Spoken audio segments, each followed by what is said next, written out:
Tigers baseball on Fox Sports Detroit is presented by Bell Tire.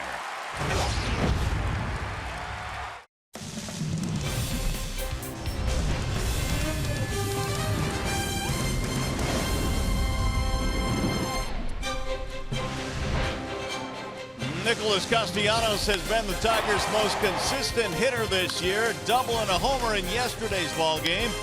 And Nick batting .366 with runners on base, third best in the American League. It is another nice night for baseball. Welcome inside Comerica Park, Game 2, featuring the Detroit Tigers and the Oakland Athletics. Hi again, everyone. Welcome to Tigers Baseball. Mario and Pepper, Ron Allen. Thrilled to have you with us tonight. Game 2 in the series coming up. Tigers trying to bounce back, Ron, and they will do so with Nick Castellanos back in the lineup. And good to see him starting to get going again. Oh, no doubt about that, because when Nicholas was going very good at the beginning of the season, the offense was much more efficient. Nicholas has started getting it going again. Now they need some of the other guys to kind of step up, and especially with runners in the scoring position, they have not been good in that regard lately.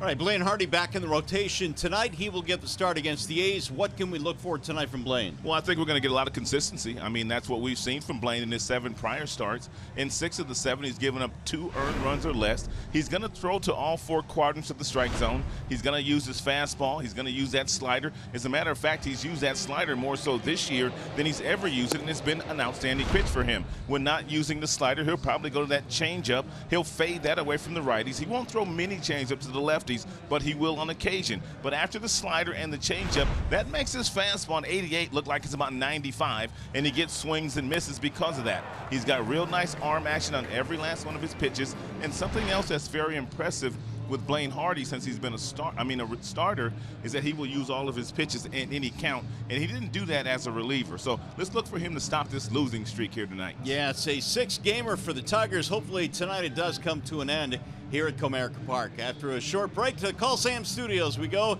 and we'll check in with Mickey York coming up tonight. How about the power surge on the road for the Athletics? 26 straight games with a road home run, and bring that to an end tonight. Tigers A's coming up next.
powered by Ram, built to serve.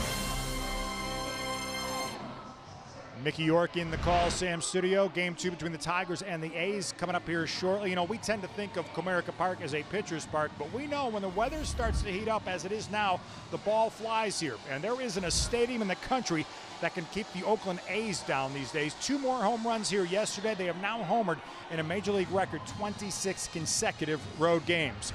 Blaine Hardy will be charged with unplugging all of that A's power tonight. His first pitch is next on Fox Sports Detroit.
This 4-game series, Blaine Hardy running out to the mound and take his warm-up tosses. He is presented tonight by Family Heating, Cooling, and Electrical. And Hardy has done a very nice job in the starting rotation this year for the Tigers. He's now making his 8th start. He's been very good in 6 of the 7. He checks in with a 3.30 ERA. He has all 4 pitches: fastball, curveball, slider, and a changeup, and will throw them all in any count.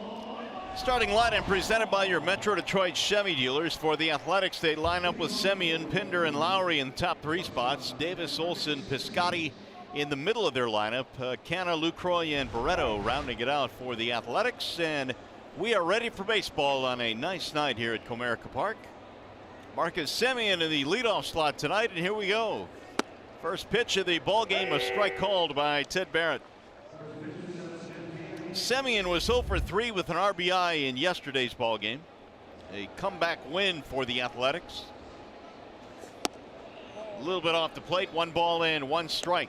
Even though Blaine has made quite a few starts this year, a handful down at Toledo, he's made 8 now up here in the big leagues. He still goes from the stretch. He feels much more comfortable pitching from the stretch versus going to a more conventional windup like most starting pitchers. Semien at 245, 7 homers this year. Hardy's 2-1 pitch.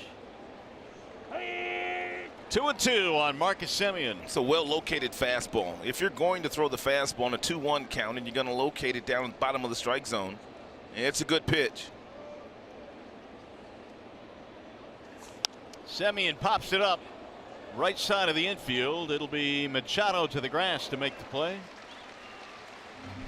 And let's take a look at the defensive alignment behind Blaine Hardy this evening. Victor Reyes gets to start in left field, Martin in center, Castellanos in his regular spot over in right field. In the infield, they've got Hicks, they've got Machado and Goodrum up the middle, Iglesias with the night off, at least at the beginning of this contest, and Jamer back in there after a mental day off yesterday, and McCann behind the plate.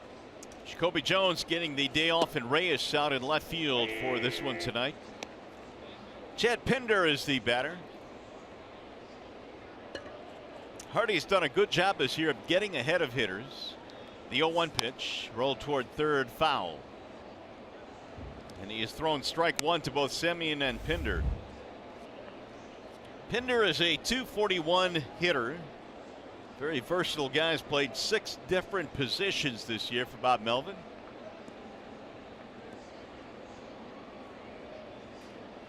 Now Hardy's 0-2. That'll sail outside. 1-2 on Pinder. And guys like Pinder are becoming more and more valuable in the American League. It used to be that guys like Pinder and Goodrum, they were much more valuable in the senior circuit. That would be the National League because they play so many positions. But we're starting to see more and more guys in the American League play multiple positions. They got 2 of them in their lineup today. Canna and Pinder have both played multiple positions, both infield and outfield. Nico Goodrum, of course, has played multi-positions for the Tigers. The 1-2 is popped up. Right field line coming toward the railing is Castellanos, and he nearly overran it. Nice play by Nick. 2 gone. It's a nice job here by Nicholas. He had to run a long way to get there. And when he finally got there, it did appear that he took a couple of too many steps. He had to backtrack and reach up and make the play.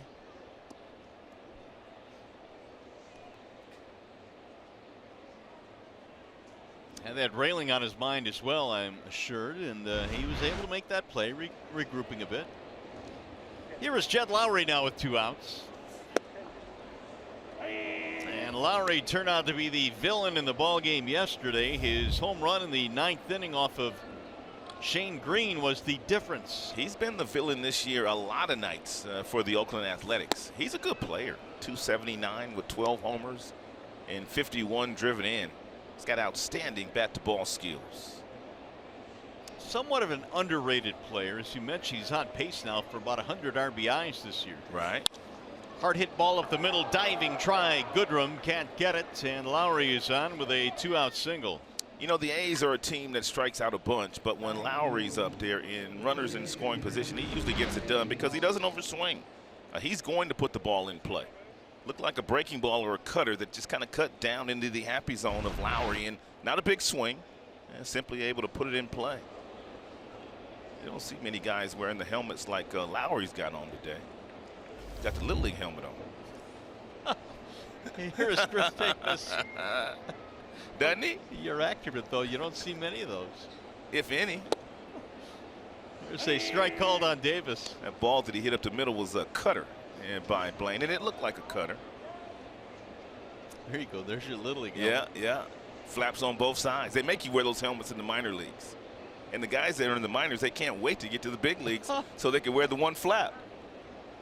It's just a much cooler look with the one flap. Yeah, you can't tell Lowry that, though. He just banging. Davis in the ball game yesterday was 0 for 4, battling it a bit now. He's 0 for his last 12. And Hardy missed outside, 1-1. And you always have to be careful with Chris. That's Chris with a K. He's got tremendous power. And over 20 home runs in his last 5 or 6 years in the big leagues. He's got huge power.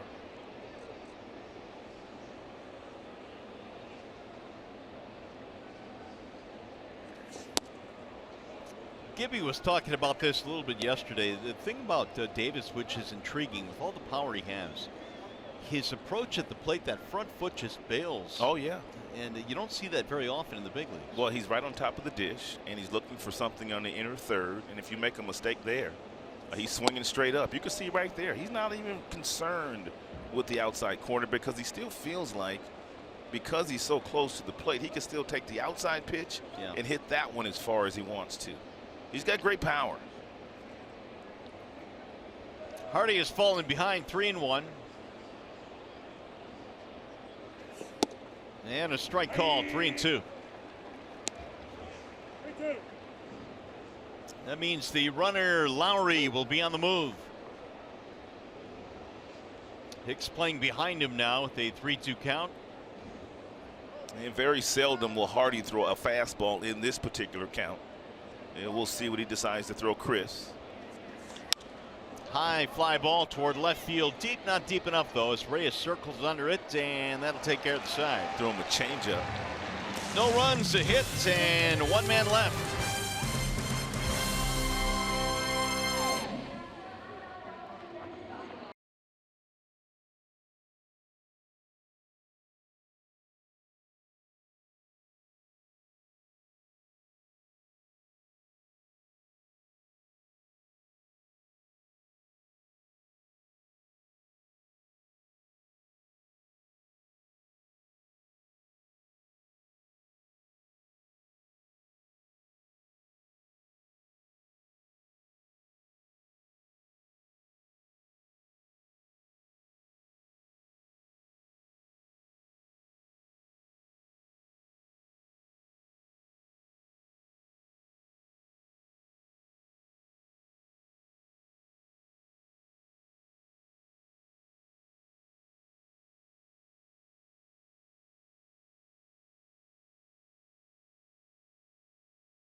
First here, game 2, Tigers and A's, and the Tigers starting lineup presented by the Southeast Michigan Ford dealers. You got Martin, Candelario, and Castellanos. V-Mart, the DH, Nico at short tonight, then Hicks, McCann, Reyes, and Machado, the bottom 3 tonight, and they are facing Frankie Montas, presented by MGM Grand Detroit. He's having a good year. 4-1 for the big right-hander. He's got a power arm. I mean, his fastball average velocity 95, but it'll get up to 98. With movement, he throws lots of sliders, very few changeups. So Tigers need to really get ready and get geared up to hit the hard stuff that Montas will be featuring all night long. Leonis Martin digs in and looks at ball 1 inside. That first pitch at 96. 257, 9 homers for Leonis, who was 2 out of 5 in the ball game yesterday, including a bunt single late in the game in the 9th inning to give the Tigers a chance. They were down by a run. They could not take advantage though. And last night's loss, or yesterday afternoon's loss, was a gut-wrenching loss. And they always are that late in the game when you have a commanding lead. Pulled on the ground and through, base hit for Leonis Martin. Let's take a look at the Oakland Athletics starting defense. It is brought to you by Tim Hortons. In the outfield, they've got Pender in left. They've got Kana in center. Piscotty homered in yesterday's game. He's over in right. In the infield, they've got Lowry, Simeon, Barreto, Olsen, and Jonathan Lucroy, the starting catcher. And we told you Leonis is a good fastball hitter. That fastball at 95 turned on, and by Leonis. See if the Tigers are going to play a little bit more of an aggressive brand of baseball here today after dropping 6 straight. Put some pressure on Oakland's defense. Candelario takes ball 1. Jamer back in the lineup today playing third base. He was given the day off yesterday. Cardi saying that he wanted to find a spot somewhere to give Candelario a little bit of a breather. The average down to 239 now. The 1-0 pitch. Missing inside, 2-0. And Jamer should get a really good fastball to hit right here. The key for him is to make sure the ball is up in the strike zone. Montas has a very good sinker ball and throws lots of ground balls. And something else the Tigers are going to have to watch against Montas here tonight is he's got a little Johnny Cueto in him. I mean, he'll quick pitch. Sometimes he'll hesitate at the top of the strike zone. And I'll show you when he gets to it, but he does a lot of it. He's gone to 3-0, missing up top. Castellanos waiting on deck. Tigers would like to strike early in this game.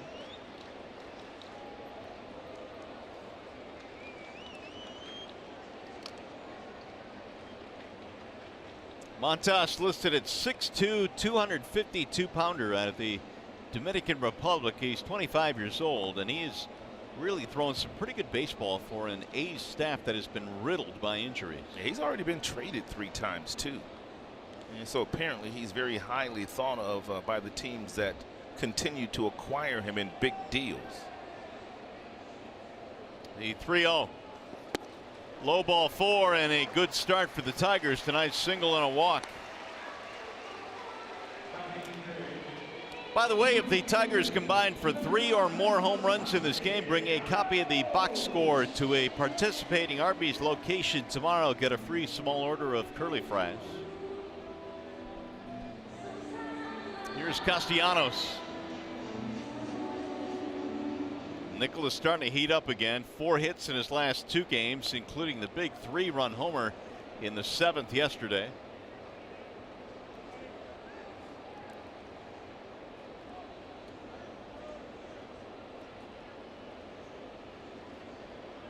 Nick now with 10 homers and 44 driven in.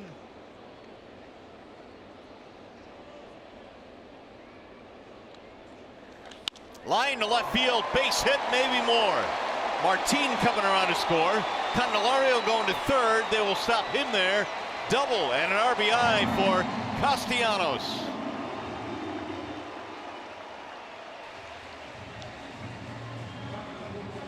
After the 4-pitch walk to Jamer Candelario, and really no margin for error, Nicholas Castellanos knew he was going to get a fastball from Montas. And he got that first pitch fastball in the inner third of home plate at 95, and he turned on it. You may remember in yesterday's game, Nicholas got a pitch, I believe, at 99 miles an hour in that same area and hit it the opposite way for a home run. So he can turn on it or he can go the other way. Depends on what he wants to do. Martin scores easily. RBI 45 for Nicholas. Still nobody out. The first 3 have reached for the Tigers. And Nicholas continues to do very good work on first pitches, batting over 400 with 4 homers. Who did he hit that home run off yesterday, man? Trevino? That was Trevino, yeah, correct. It was a 99 mile per hour fastball that was inside that he flipped the other way for a home run. The last 2 guys, they had come out of the bullpen, Trevino and of course Trinan, their closer. Man, they could bring it. Oh, major gas. Trinan was at 100, wasn't he? He was. Triple digits on a couple of pitches in a row. Well, we'll stay away from those guys for the most part today. We'll tack on a few runs here. Victor's got great career numbers against the Oakland Athletics. Really good numbers. Playing deep to the right side. Here's the 1-0. Soft line drive going to be caught there by Simeon. And so the runners have to hold 1 out. Beautiful night here at the ballpark. A little bit overcast, but 77 degrees. There is rain in the forecast, but not until way later tonight. Nico Goodrum will stand in. Nico is giving Iglesias a break tonight. Jose out of the lineup.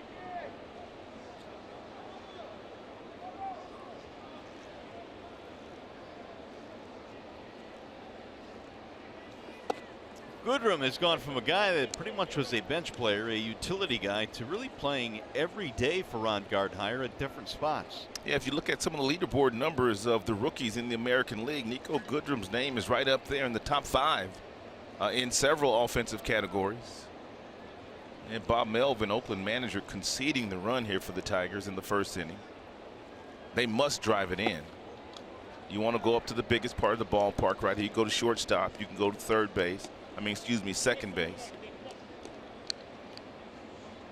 Bob Melvin, real good manager. His third opportunity to manage. Seattle, Arizona, prior stops for Bob. He's got his team 3 over the 500 mark in that rugged American League West. 2-0 to Nico. It's ripped to right field. That ball is up against the wall. This will get 2 runs in. Goodrum is on his way to second. 2-run double, and the Tigers lead 3-0.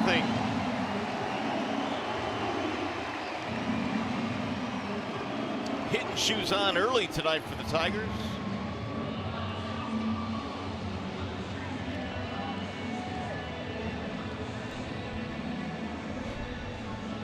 Some very patient at-bats by the Tigers in this particular inning. Montas not throwing a lot of strikes, so they're laying off everything until he throws that ball right over the heart of the dish. That was the same exact pitch that Martin got.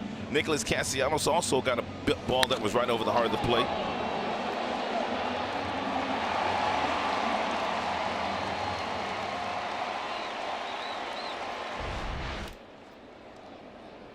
Whale of a start tonight for the Tigers. Nico's 14th double of the year. He pays dividends. And now here is John Hicks. 3 runs on 3 Tigers hits.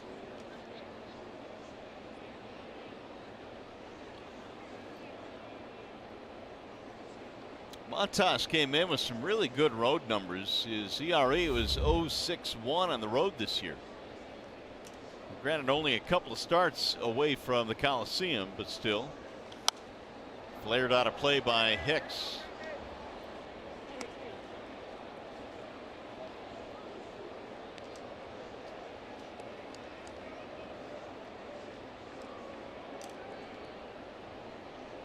Two out of 3 in the ball game yesterday for Hicks. On Friday, he snapped an 0-for-14 slump.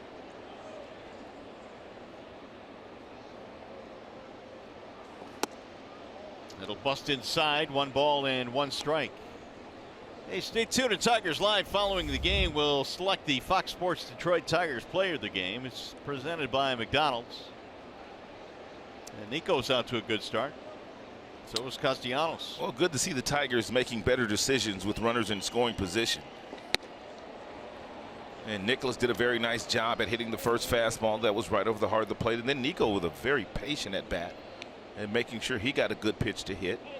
Tigers have been scuffling with runners in scoring position. So a really good start today.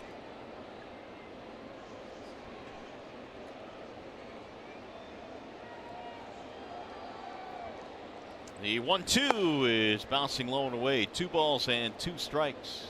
And Tigers with 3 first inning runs here tonight. And the last time they scored 3 runs in the first frame, you got to go back to Boston. June 7th to be exact. Runs have been hard to come by lately. Tigers with men in scoring position recently, especially on the last road trip, not very good. Swing and a miss, and out of there is Hicks. First strikeout of the ball game for Montas.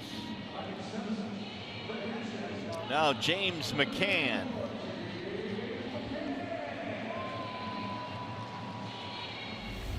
Mac back in there behind the plate today.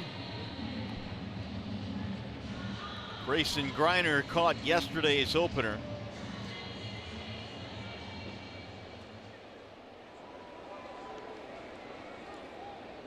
Montas, for the most part this year, has been good with men in scoring position. The opponents are batting just 208. But Castellanos and Goodrum both with hits. Here's the ball low, 1-0.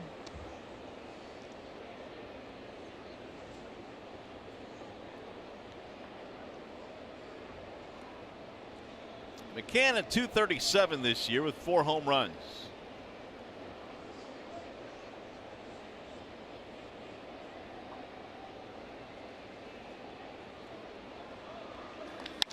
That's in the left field on a base hit.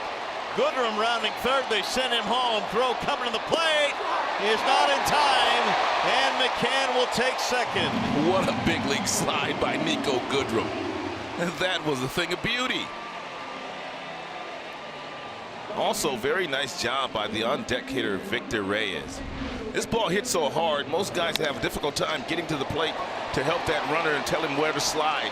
But Reyes was right there. He told him to slide on that side. He slid to that side, and he was safe. Look at Reyes. Oh, that's a beautiful shot right there, man. Telling him exactly what to do. There's Reyes. Get down, get down, get down. Tigers lead 4-0. RBI for McCann, number 22. And here is Reyes.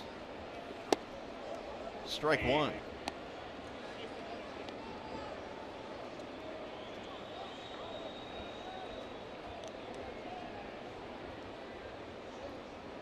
Castellanos taking some dirt out of Nico's hair. Clean him up a bit after that head first slide. Yeah, you got to look good on TV. 0-2 on Reyes. So the Tigers, who have struggled mightily with runners in scoring position, have flipped that script here today in the first inning. Nico got a lot of hair too for that dirt to get caught in.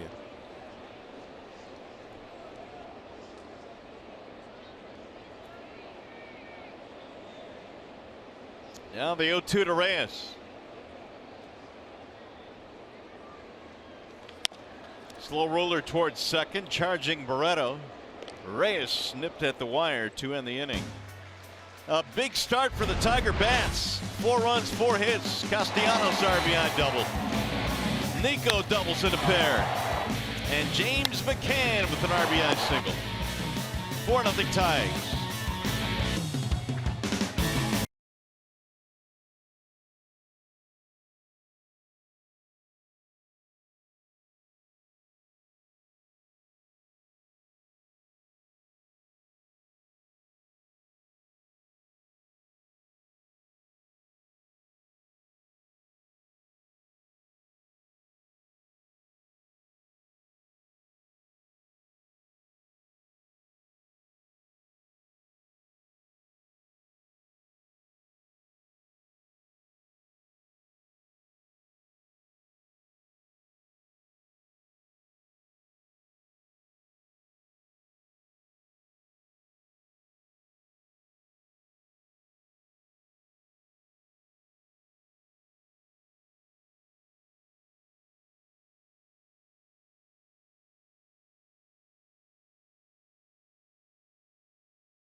First frame doing what he's always done. Lots of lazy contact, lots of soft contact. 3 pop-ups. One by Simeon, one by Pinder, one by Chris Davis.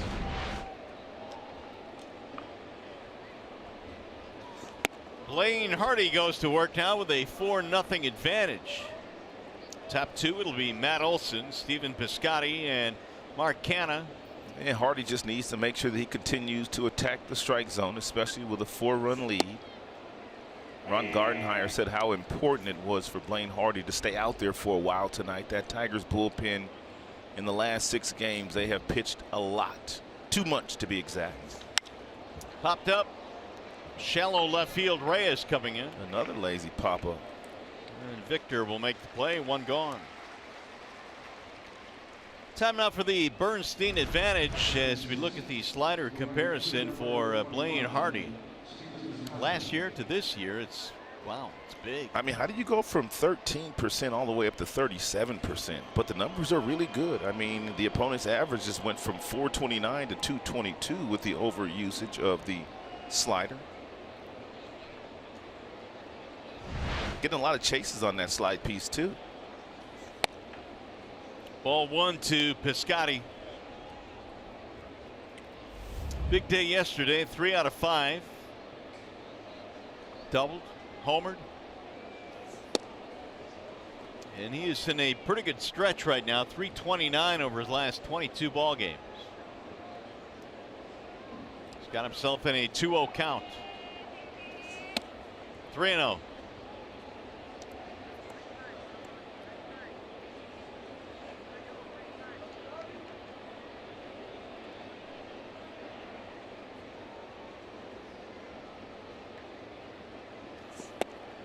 And he walked in ball 4. It's a 4-pitch walk for Piscotty.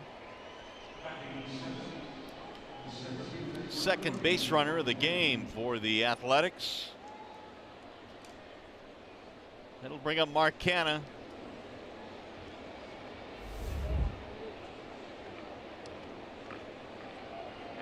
Canha playing center field in this one today. Enjoying a 6-game hitting streak.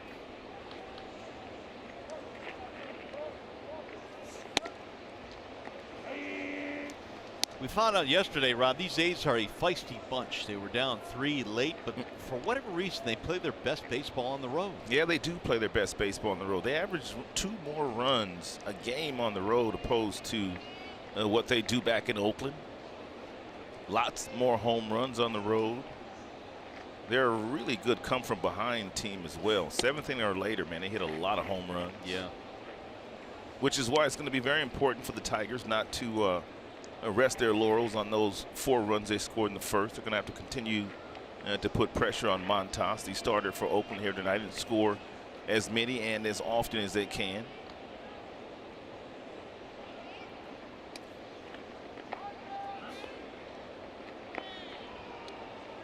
The A's have scored 54 runs in the 8th inning this year. That is the most 8th inning runs in baseball. Yeah, and a lot of them on homers.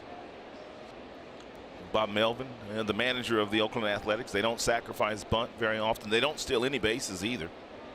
But they hit a lot of homers and they strike out quite a bit. Wave and a miss. 1-2 on Mark Canha. It's a really nice pitch here, and the count is 1-1. And if you're looking for a fastball, and that's a good changeup. And he gets up to a really nice arm slot, and he really pulls that arm down. He really sells that changeup. Disguises it look like a fastball. You throw him a fastball now, it look like it's about 95 miles an hour. High ball 2. Hardy appeared in relief his last time out in Cincinnati and is back in the rotation now. The Tigers saying that heading into the All-Star break, they will use at times a 6-man rotation to spread things out. Blaine has been that good in the starting rotation. And he will continue to get chances. Now the 2-2. That is rolled foul. Well, here is Lowe's whole team together. We're talking about this Oakland A's team and runs per game on the road this year. Only the Astros have scored more runs per game on the road. It's usually the opposite. I mean, most teams are much better at home, but and Bob Melvin was saying today, in April and May, it's really tough to hit in their ballpark. The ball really doesn't travel all that well. And so when they go on the road trip, they're much more comfortable. But he expects the numbers to even out as they get into warmer days at the Coliseum in Oakland. Yeah, it makes sense. In that ballpark in April and May, man, it's so cool and damp. A graveyard. And Bob Melvin grew up in the Northern California area, so he's getting a chance to manage and one of the teams that he grew up rooting for. Bob Melvin spent some time as a bench coach and a player with the Tigers. He was a bench coach for Phil Garner, and before he really got into fast track to being a manager. I know a lot of fans may remember Phil Garner here. Scrap iron. Yeah, that was his name. Played for those good Pittsburgh Pirates teams. We are a family. You're mentioning the A's really don't steal all that much. They're only at 52% this year success rate in stolen bases, and that is the lowest in Major League Baseball. Yeah, I think they only have 15 as a team. Steals, that is.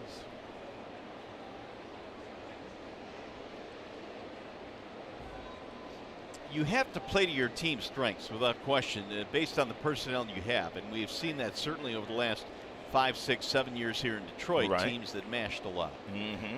But certainly teams that have more balance, I think, have a better chance over the long haul of staying more consistent. No question, if you have the ability to manufacture a run late in games, either by a bunt base hit or a sacrifice, or guys moving guys around, or guys that can run, putting pressure on the pitcher and the catcher, them thinking that you might run, and that means they might make a mistake to that hitter in the batter's box. Speed puts pressure on everybody on the defensive end. 3-2 on Canna. It's turned into a lengthy battle here. Canna is about to look at his 10th pitch.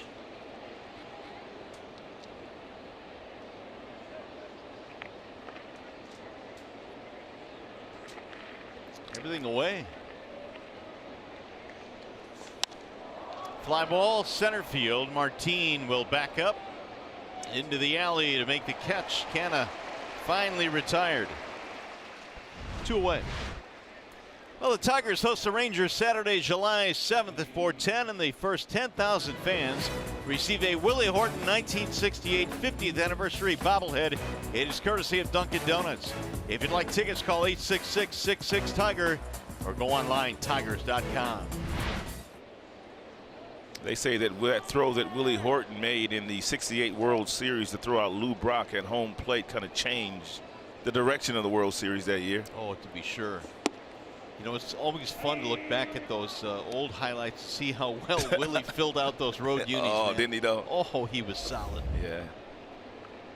What a great team. They are celebrating the 68 ball club all year this year, the 50th anniversary. Jonathan Lucroy is the batter.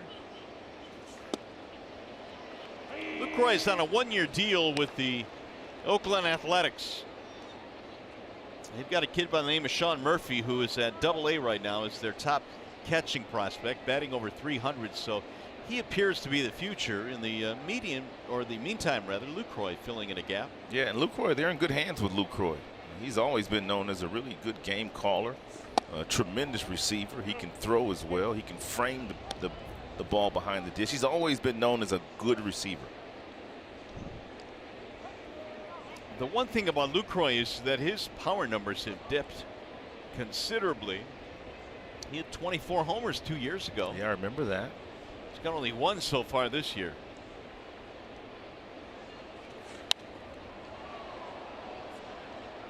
He was in Milwaukee and traded to Texas. He was a free agent, and he was one of those guys that really kind of got frozen out too on the free agent market last year. She's fired up. Yes, she got a baseball. Man. Celebrate. Yes, she is.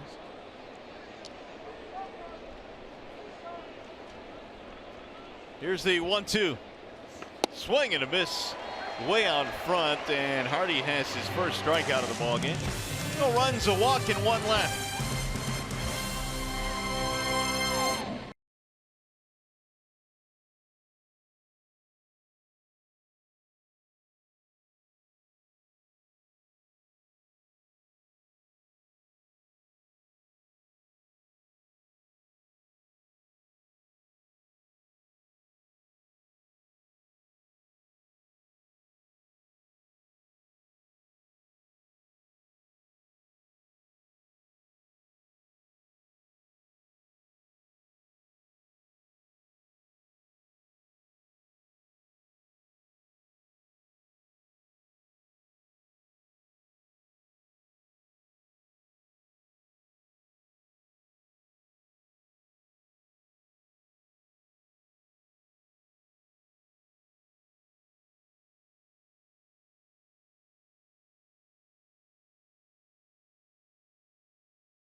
for the A's, game 2 in the series, and Dixon Machado will get things rolling for the Tigers in the second.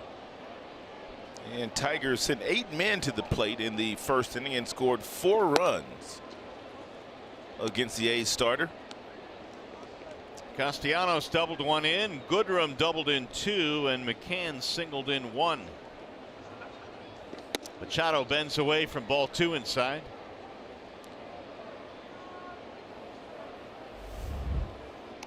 Dixon right now at 206, 19 RBIs on the year.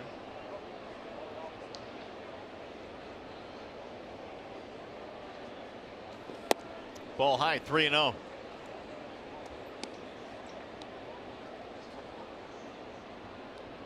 Machado having a rough June, 189 this month.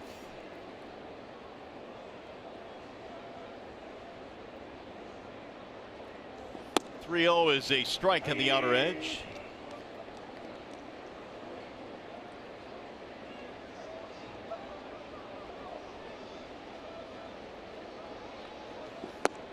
There's ball 4, so Machado, the number 9 hitter, gets a walk.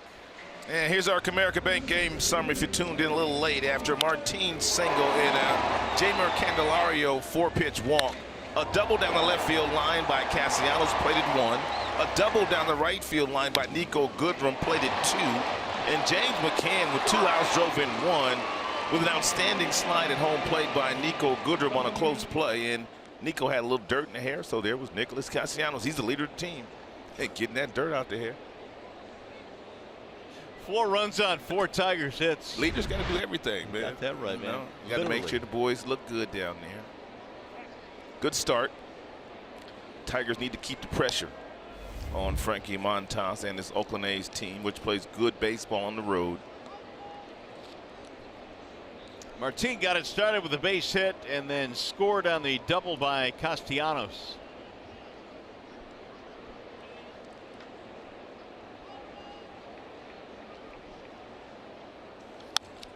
One ball, 1 strike on Leonis. And good cut there by Leonis on a 94-mile-per-hour fastball that was right down the middle.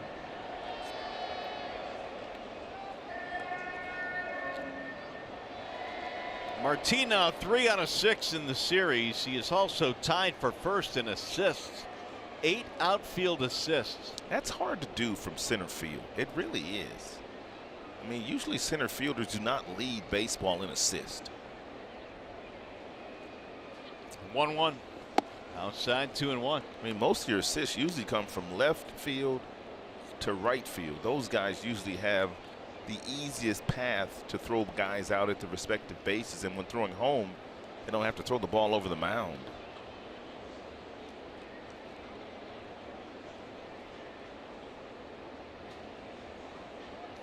Boy, Montas just doesn't appear to have it today for the A's. Falling behind again. He's walked a couple. He's gone to 3-1 on Martin. And when he does come in, the Tigers have been able to take advantage of it.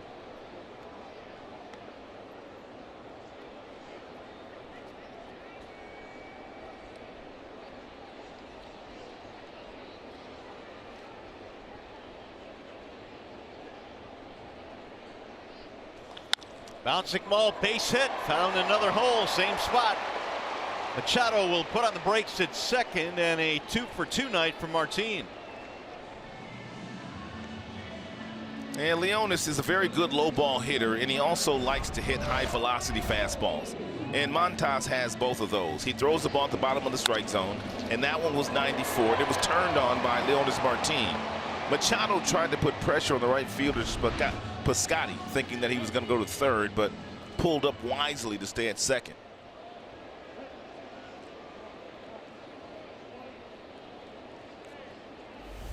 Here is Candelario, who walked in, scored in the first. And Candelario did not take the bat off his shoulders in the first inning. 4 straight balls.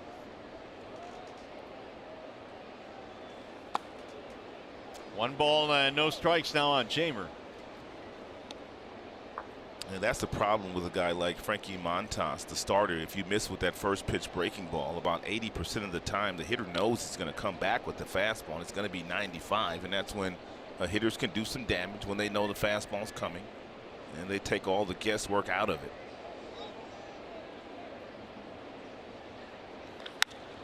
Popped him up.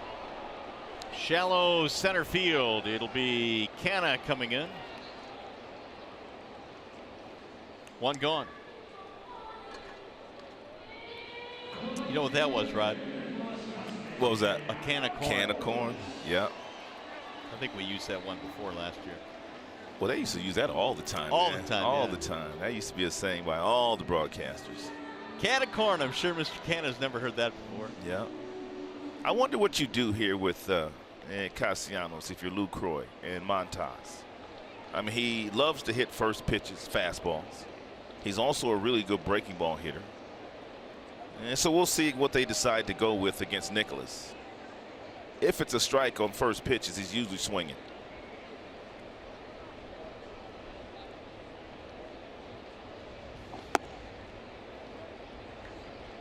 '96 at his shoe tops outside. 1-0 on Castellanos. He is only 3 of 12 in first pitch strikes today. Oh. 3 of 12. And that's why he's down 4-0 with the Tigers threatening for more. That's right.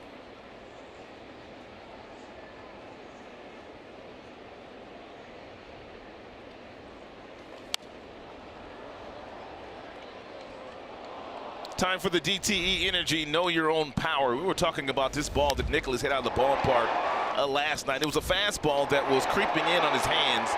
And when Nicholas is right, man, he can pull his hands in front of his body with the best of them. That barrel lags over the heart of the plate, and boy, he generates a lot of power. That is not the easiest ball to hit out of the ballpark the other way and that he hit out last night.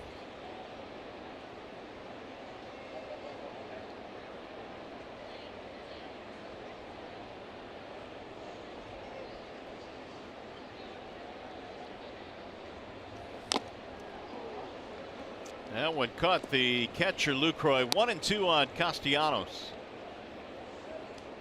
But even Nicholas, after hitting that home run last night, I mean, he explained the mechanics of it, but beyond that, he said, I just don't know how to tell you how somebody hits a ball like that, the opposite way at that velocity. Yeah. I mean, it just happens. He followed his mechanics, kept his hands in, and then boom. Well, I mean, he did it like his mentors. I mean, that's what Miguel Cabrera does. That's what J.D. Martinez does. And Nicholas, in some shape or form, has patterned his swing after both of those guys, after watching them for so long in Tigers uniforms. I mean, that's how Miggy hits the ball to right field. Fastballs inside. 2-2 on Nick. 95 hits on the year now, so he's on pace to get close to 200 this year.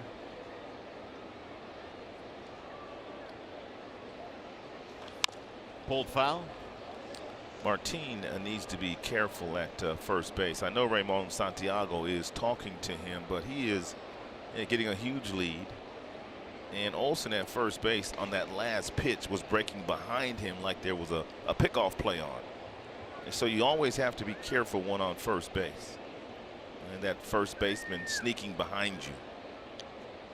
And look, Lucroy is a catcher that likes to throw.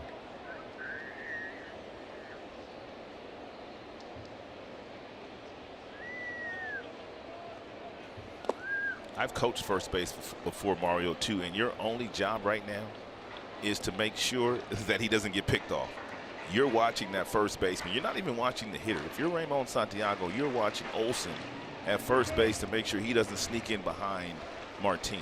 That's your only job right now. So you mean the coaches aren't just standing out there just looking? No. He's got one job right now. And you can see where he's looking. He's looking right at him. Here's the 3-2.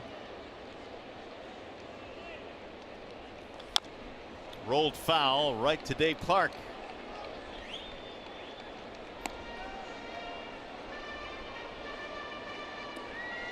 Tigers really trying to jump on Montas here, who's already up to 42 pitches, and the ratio is not very good. 22 have missed the strike zone.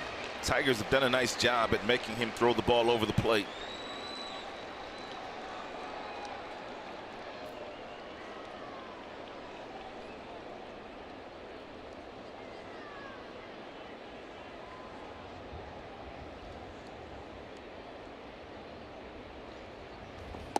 Ball 4, he walked him. Castellanos will load the bases now with base on balls.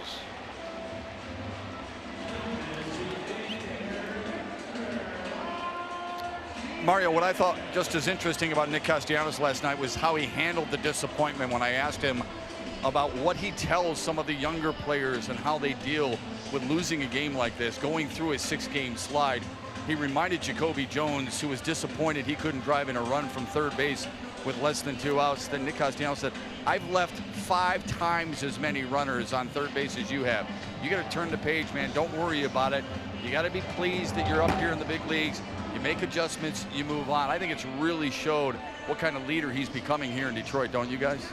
Yeah, I think so. And obviously, you know, he's got a good grasp on how difficult the game is. And if you let the failures outweigh the successes, Rod, you're not going to be around long. No question. Nick has always been a leader. I mean, in high school, he was a leader. He was a leader in the minor leagues. But when he got to the big leagues, I mean, you had guys like Miggy, you had Prince on the team, you had a lot of veteran pitchers. He couldn't lead at that particular time, but now all those veterans, for the most part, are gone. His voice is heard more prominent. And he continues to put up good numbers. You look at Nick and you think he's still a young player, but this is his 6th big league season. He got here at the age of 21. So a big chance here now for Victor. He's got him loaded with 1 out. Tigers already lead 4-0. We're in the 2nd. And no player in the major leagues has a better average against Oakland Athletics in his career than Victor Martinez currently. 362 career numbers. Oh my goodness. That shot right up the middle, and it's going to be a double play. That's not right. A bullet hit right back up the middle. Barreto turns the 4-3 twin killing, and the inning is over. Dellin Betances had his first career at bat last night. He brought back shades of Gary Sheffield. We'll talk about that next.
Ram last night in Philadelphia. Yankees pitcher Dellin Betances making his first major league at bat, stepped at the plate in the 8th inning with a serious waggle.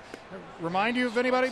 See, he'd strike out. It reminded me his a little teammates bit, got all over a him. little Gary Sheffield-ish, but Gary Sheffield's hit about 500 some home runs in the big leagues. Yeah.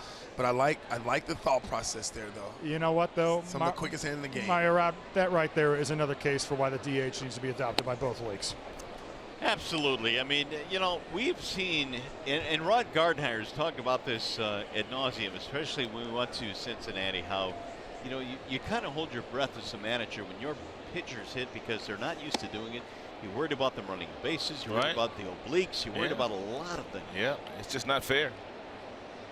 The only ones that really didn't appreciate that at bat last night by Betances, you saw the bullpen. I mean, they absolutely loved it. The pitchers were having fun, but their broadcasters, their analyst, David Cohn, he was not happy with the fact that he was up there emulating Gary Sheffield. He thought they should be thinking about bunting him, running the runs in or something. He was not happy. He made it known too. It looked like everybody else was having fun, but him. 2-2 on Franklin Barreto, who leads it off, and a swing and a miss. He's dusted there by Blaine Hardy, his second strikeout. And meanwhile, Blaine Hardy continues to do exactly what he's done in his 7 prior starts. Lots of first pitch strikes, and then once he gets ahead, he just expands the strike zone with a mixture of sliders and curves and changeups.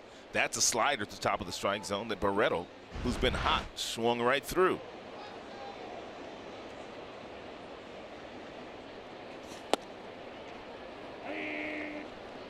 Marcus Semien now with 1 out.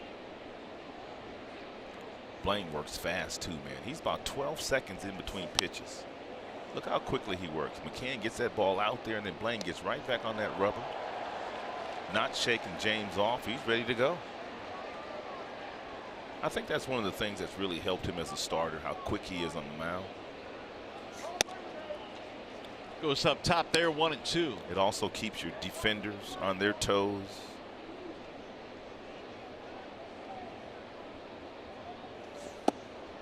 Got him, strike 3. Semien caught looking. That is 3 consecutive strikeouts by Blaine. Ted Barrett brings up Marcus.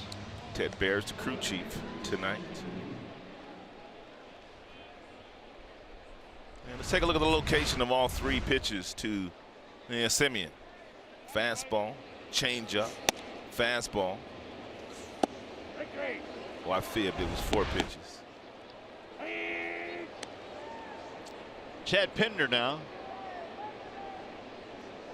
Pinder fly to right field. Bouncing ball to second. Scooting over to his left is Machado. Nice easy 1-2-3 third for Blaine Hardy. Will go to the bottom half. 4-0 Tigers.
So far it is held up as they lead the Athletics by a score of 4-0, and Mario Rod back here at the ballpark. Blaine Hardy looks like he's back on track, back in the rotation. Rod, he's looked good tonight. He's been automatic. I mean, you can't say enough nice things about Blaine in the 7 starts he's had in the big leagues. Lots of first pitch strikes, lots of really good breaking balls, lots of changeups. He's not doubling up with the same pitch, and he's pitching with a tremendous amount of confidence. Blaine looks better to me as a starter than he looks as a reliever. Well, the other thing is the Tigers had struggled mightily with runners in scoring position recently, but tonight, man, they came out with the big bats in the first inning. Well, I think Lloyd McClendon got in their ear a little bit here today. That's what Simo was talking about on the pregame show today, and I heard he use some words that we can't repeat on television here now. But anyway, the guys have come out today, and they've had much better at-bats. They've made Montas get that ball up in the strike zone, and when he's gotten the ball up in the strike zone and thrown strikes, they haven't missed them. And one of the things that hasn't helped Montas today, Mario, is the fact he falls behind everybody And even though he's throwing a mid-90s sinker, guys are looking for it. Guys can hit it.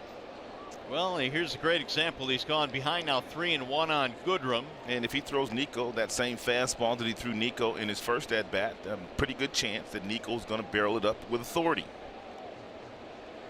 2-run double in the first for Goodrum. Rolled it foul, 3-2. It's funny how a guy like Nico Goodrum can come here and have success. I mean, he's batting .239 in limited playing time with 7 homers and 25 RBIs, but the Minnesota Twins really never ever gave him an opportunity to play in 8 years over there. He's gotten his opportunity this year and has pretty much worked himself into the starting lineup. Here's the 3-2. Nico fouls it back out of play. Good pitch there by Frankie. A 3-2 changeup. It takes confidence to throw that pitch in that situation, especially when you've been as erratic as he has been in the strike zone.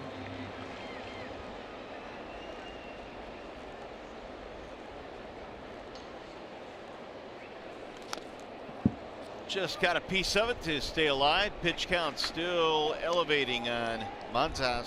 And Montas is trying to create something here. This is the deception I was talking about in his delivery. He's got a little Johnny Cueto in it. He'll hold it. He'll pause. He's got more than that, too. I was watching one of his starts. He does a lot of different things on the mound to create deception. Oh, that one came down and hit Goodrum twice. Oh. All he could do is smile.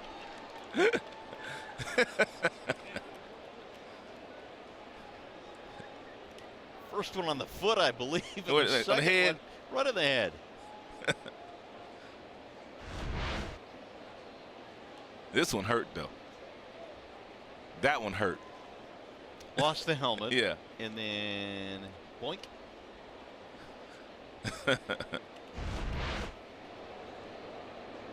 Yeah, I think you're right. The first one hurt more than the second one.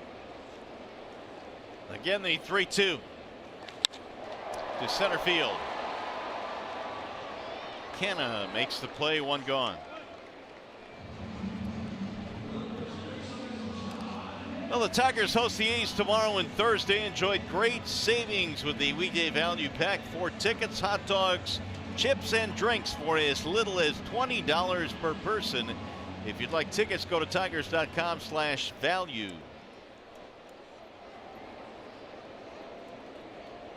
Here's John Hicks.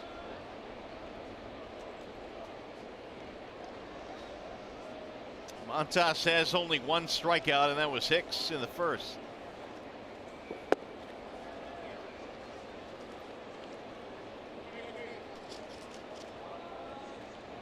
They're giving Nico the business. You know they are. The 1-0. They've been getting on Nico since he had to leave that day game for dehydration that one day. A young man from Atlanta, Georgia, got dehydrated. They would not let him live it down. 2-1 on Hicks.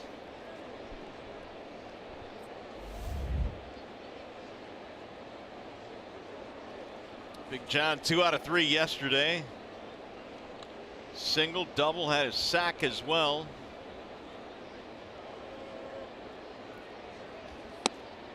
A little bit outside. So another 3-ball count here for Montas. And John Hicks has been a much better hitter here at Comerica Park. He's batting .341 here at Comerica Park. About 100 points lower on the road. Good pitch there by Montas. He's throwing more off-speed pitches and fastball counts here in the 3rd inning.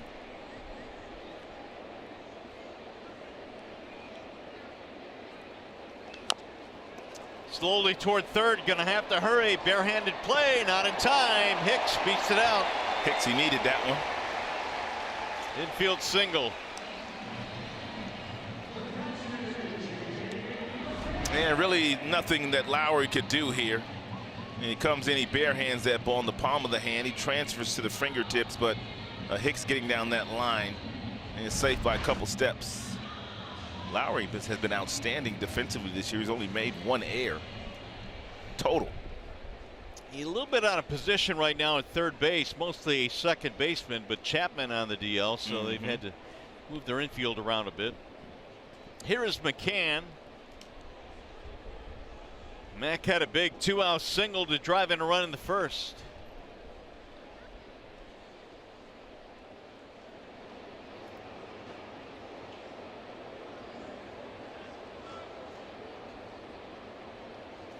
Swing and a miss. So Montas now has hit 60, which means he's going to be over 20 per inning. And that's just too much. He's got more swings and misses in this inning than he got in the first couple of innings, and the reason for that is he's gone to more breaking balls and changeups. Changeups to the lefties, not to the righties. High fly ball left field. Pinder is backing up. Now he's giving way to the center fielder, Canna. 2 outs. Well, we're going back to college with Nissan. Here are the signees from this year's draft and where they will be assigned to. We talked to Casey Mize yesterday. We're still trying to figure out where, if he will pitch at all the rest of the summer. Cody Clemens was announced today that he was signed. Cody Clemens had a really good collegiate career at Texas, hit a lot of home runs last year. Well, this year. You see what Brock Detheridge out of NC State is doing? He tore it up in the Gulf Coast League. Already tearing it up? Yeah, he had hit like a bunch of home runs early. Really? And so they moved him up out of the Gulf Coast League quickly. Yeah, he mastered that one already, huh? Yeah, didn't take long. I don't know for sure, but I heard Casey Mize was going to pitch this year. Really? Yeah, I don't think it's a situation like Alex Faedo last year, where Faedo pitched so many innings, and also Florida went very deep into the College World Series.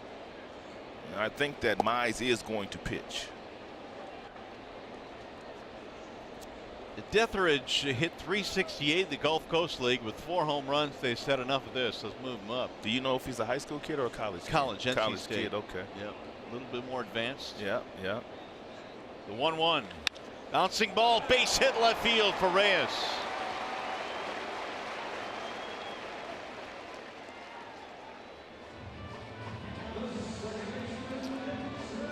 And Victor just got himself a fastball up in the strike zone and just slapped it and between the hole on the left side of the infield.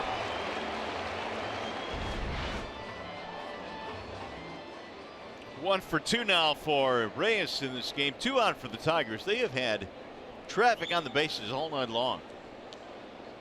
And now Machado, who walked in his last at bat.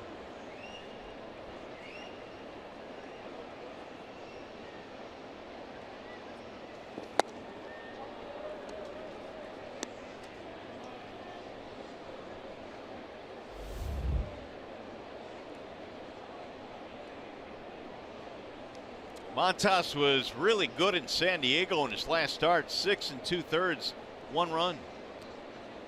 Not so much here tonight.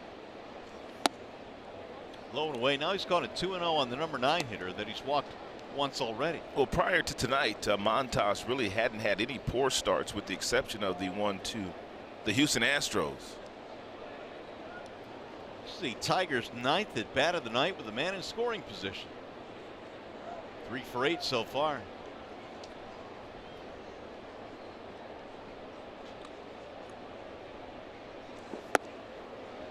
He wouldn't walk him again, would he? He might. 3-0. Montas really only one rocky start this year. Gave up 5 runs in his start against Houston, but otherwise he's been very good.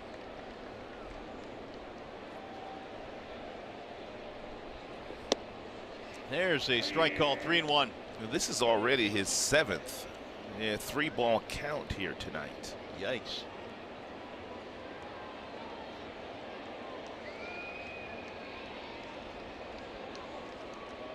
Hicks and Reyes with singles. Swing and a miss, 3-2. Dixon way out in front that time. Blaine Hardy, the recipient of 4 runs in the first, and he's done the rest so far.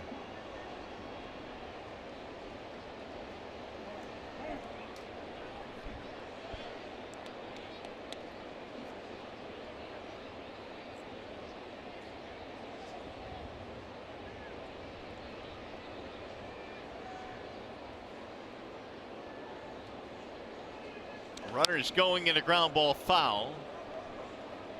So they'll start up the runners again. Leonis Martin waiting on deck. Tigers tonight trying to snap a 6-game losing streak. There's the big story tonight, the 4-run first.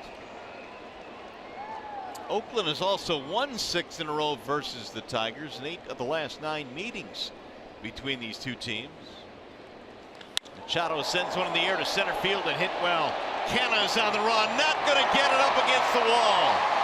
2 runs will score. Machado is on his way to third, and he's got a triple.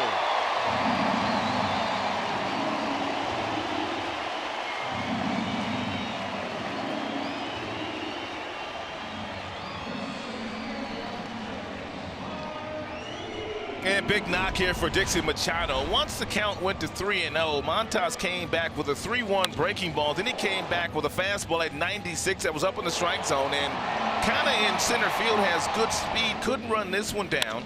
And by the time he got to it, there was Reyes coming from first. He was able to come all the way around from first and score on the play. Big knock there. 21 RBIs for Machado on the year, and again the fact that Montas continues to fall behind bit him there. Now Martin 2 singles in this game.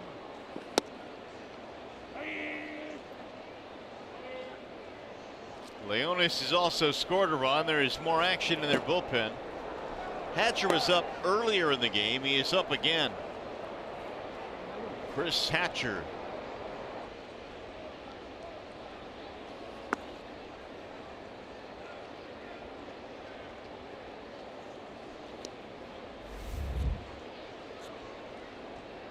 Boy, Montas now is up to 73 pitches, and we're only in the 3rd. Yeah, he's labored out there tonight.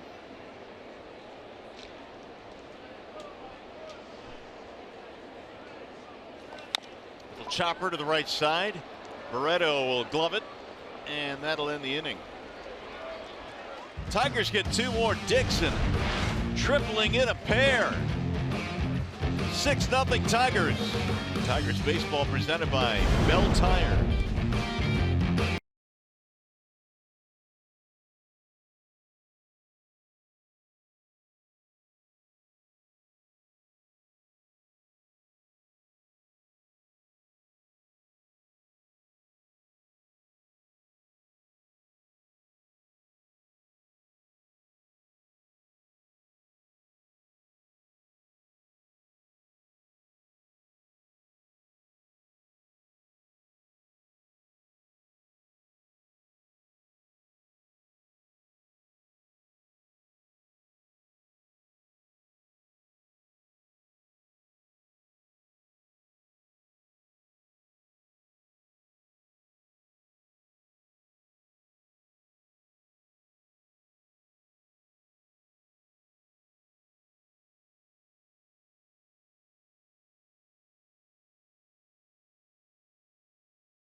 Hats off for heroes, because no matter where you serve or when you served, we stand ready to serve all military families. Back here at Comerica Park as we go to the 4th inning. Tigers up comfortably now 6-0 thanks to a 2-run triple off the bat of Dixon Machado, adding on to the lead, and now Blaine Hardy goes back to work. Swing and a miss by Jed Lowry. He'll be followed by Chris Davis and then Matt Olson.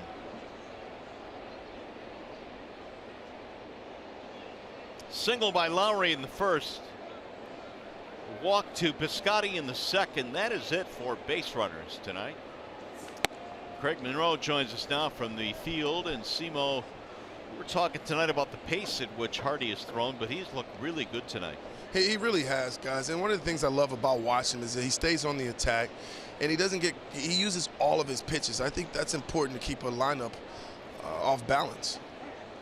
He's done a really good job of that. Had a 1-2-3, very quick 1-2-3 third. He's also gone 10 of 12 in first pitch strikes, and we've already seen several swings and misses from these Oakland Athletics here tonight. Pulled foul. Right, it also looks like he expanded the strike zone too, because he's pitching ahead in the count. He's getting a lot of guys to chase pitches out of the zone. Yes, he knows these A's will swing and miss quite a bit. He's really done a number on them so far. I know both of us talked about him in the pregame show about how he's going to have to hit all 4 quadrants in the strike zone. Looks like he's up to his old tricks again today, hitting all 4 quadrants. You know, sometimes the interruption in the schedule of a starter. In this case, he was interrupted. He wasn't a bullpen for a couple of days, and he went back into the rotation. Sometimes you can lose your feel, but he hasn't lost his feel at all here today. Pulled to left field, a base hit. Jed can hit, man. Lowry is 2 out of 2, a pair of singles. Here is Chevrolet's most dependable player. It's Chris Davis who comes strolling in, and well, we all know he can hit with power. He's got 105 home runs since 2016. And that ties him with Stanton for the most in the major leagues. Also the second Athletic with back-to-back 40 homer seasons. And guys, he doesn't get cheated. No, he'd be lifting and separating. Lifted that one, but straight up. Right fielder Castellanos drifting. One away. Chris has got one thing on his mind. That's to hit homers. It'll bring up Matt Olson. Guys, how about the offense today, too? How about the offense getting started? Well, the runners in scoring position numbers were really not that good through the losing streak, but Simo, they turned that around in the first inning. Simo, didn't you say Lloyd McClinton got in their britches today? Oh, man, he told me he had a coming to Jesus meeting with him today. And I've been in one of those meetings. It ain't fun. He undressed him. Oh, he undressed him. He say all kinds of bad things to you. But he challenged you. And he definitely believes in him. But sometimes you just need a little coat check, you know. Just a little reminder. Did you say got in their britches? Yeah, that's exactly what I said. Just wanted to make sure. Yeah. Boy, when Lloyd talks to you, listen. Even Lloyd can smile today. After that gut-wrenching loss last night, no one was in a good mood. But that's the beauty of the game. See, you get a chance to come back today and play again. You don't have to sit on it for 3 and 4 days. That's the beauty of baseball. When you have a bad night, you get a chance to come back and redeem yourself. Yeah, you really do. Candelario will fire to second for 1, and that's all they get. Olson reaching on a fielder's choice. 2 away now. Tigers fans, if you can't catch the games on TV, you can stream them live on your mobile device with Fox Sports Go. Download the app and take Fox Sports Detroit and Tigers baseball with you wherever you go. Made available by Oakland University. Here is Stephen Piscotty now with 2 away.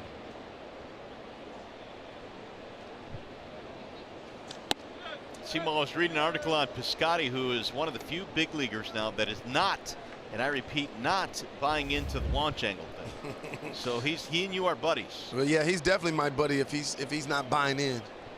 He thinks about rhythm and timing. You can create that without clouding your mind thinking about the launch angle. Well, he said he would take the launch angle thing into BP, and he found that he was getting away from what made him a pretty good big league hitter, and that was just line drives up the middle. Well, line drives for me, Mario, turns into home runs. Yeah. 2-1 on Piscotty. But I respect the guys that are all about the launch angle, the analytics. I understand it. I respect it.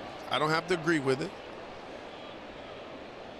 Well, it's changed the game. That's what it's done, really, because, I mean, you have so many teams that are playing for the home run these days, and the strikeouts, well, they don't mean as much as they used to.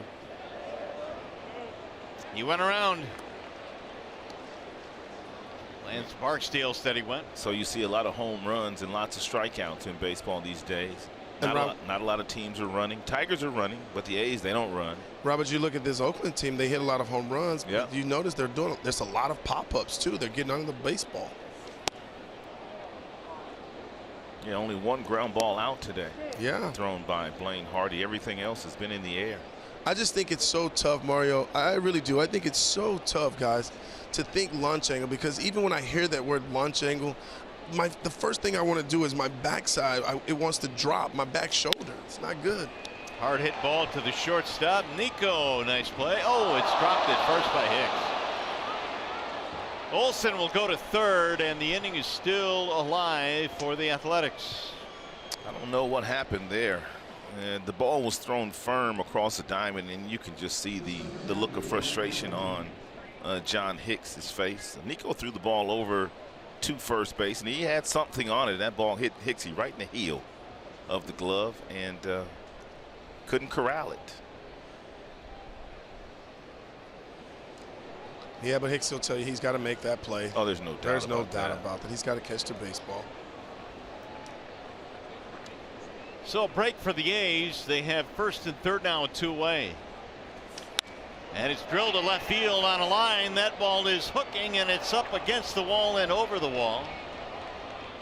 So that'll be a double, and it's going to be a ground rule double to save 1 run at least. So the air is costly, at least for 1 run here. Now it's up to Hardy to make sure that nothing else happens in this inning. Seems to always happen, too, guys, when you don't make the play, you give teams extra outs. They're able to come up big with the big knock, and there's one right there to drive in a run. Well, this A's team, you want to score as many runs as you can because they play with a lot of confidence on the road, and they hit lots of home runs on the road. So you want to make sure that you've got a pretty good lead against these guys late in games.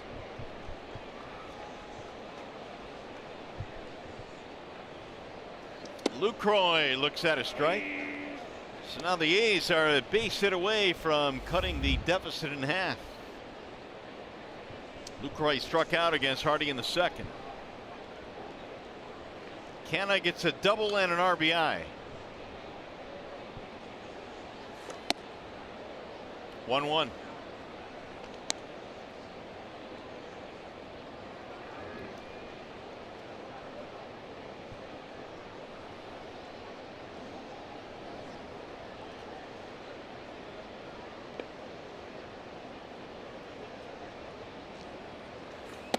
High ball 2. Hardy probably can't. Lucroy probably cannot do it right here, but chances are Hardy's going to throw him something off speed. Would you sit off speed here, see? What would you do here if you knew a guy would probably throw you an off speed pitch here? What would you look for? Well, I think I would have to look for the off speed pitch against this Tiger starting staff, Rob, because it seems like they get into that pattern of throwing their off speed pitches in fastball counts or when they fall behind in the count. Mm-hmm. It looks like for the first time today, McCann and Hardy are not on the same page as to how they want to execute this 2-1 pitch to Jonathan Lucroy. Pulled to third and right by a diving Candelario. This will get 2 runs in. To second base goes Lucroy. He's got a double and 2 RBIs. As Piscotty and Canna score, and now it's 6-3. Well, Blaine did come back with something that was off speed. It was at 79 miles an hour, and he really sped the bat up of Jonathan Lucroy, and boy, did he rip this ball right past the third baseman, and Jeimer Candelario.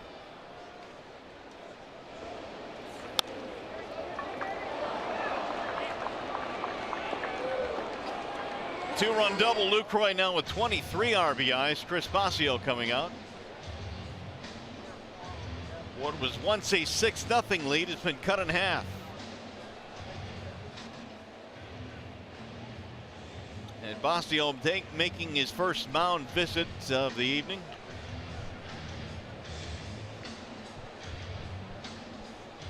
Well, they talk it over. We'll tell you this, World Cup action continues tomorrow on Fox and FS1, highlighted by Mexico taking on Sweden at 9 a.m. Eastern on Fox, or streaming live on Fox Sports app.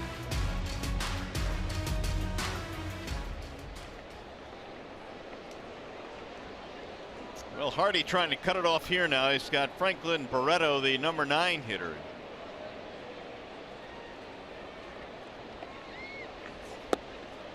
Ball 1 to Barreto. And Barreto's been swinging a pretty hot stick the last 7 games since he was recalled from minors. It's the 3rd time he's been recalled this year.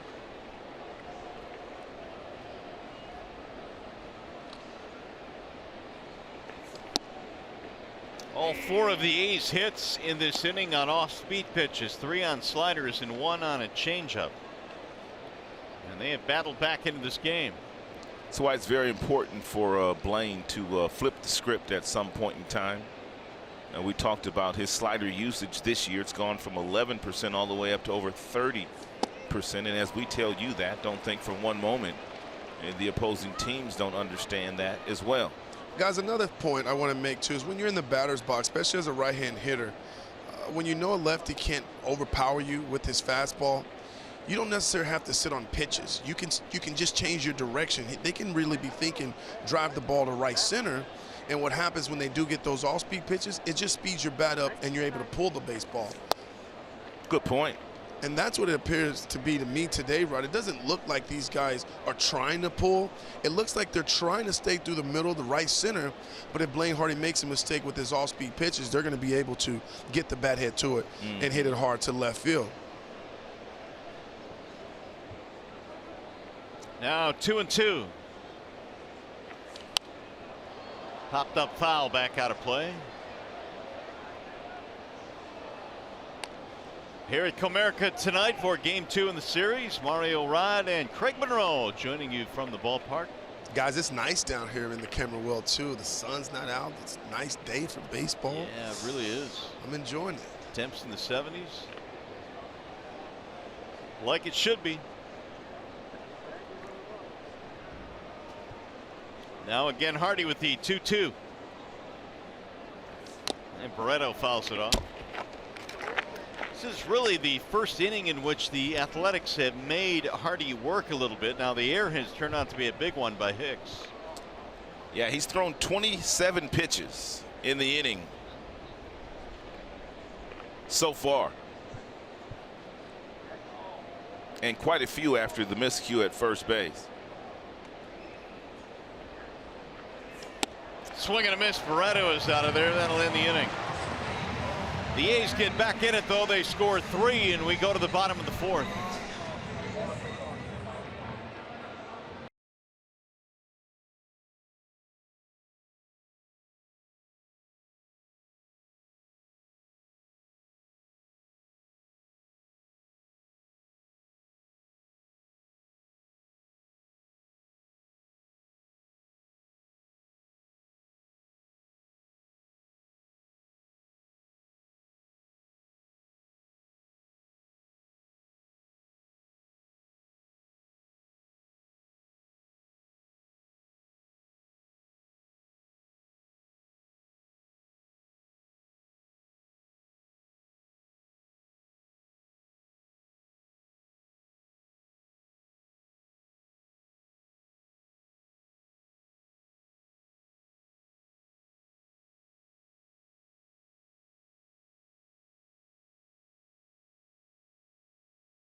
Mario Rod Simo, you were talking about how fired up Lloyd McClendon was after the guys today, getting after the Tigers hitters. Well, the reason probably is because of this. It was 17 years ago today. Lloyd, while managing the Pirates, arguing a call at first base. The argument didn't go his way, so after getting tossed, he decided to take first base with him, and he never gave it back. One of the all-time classics.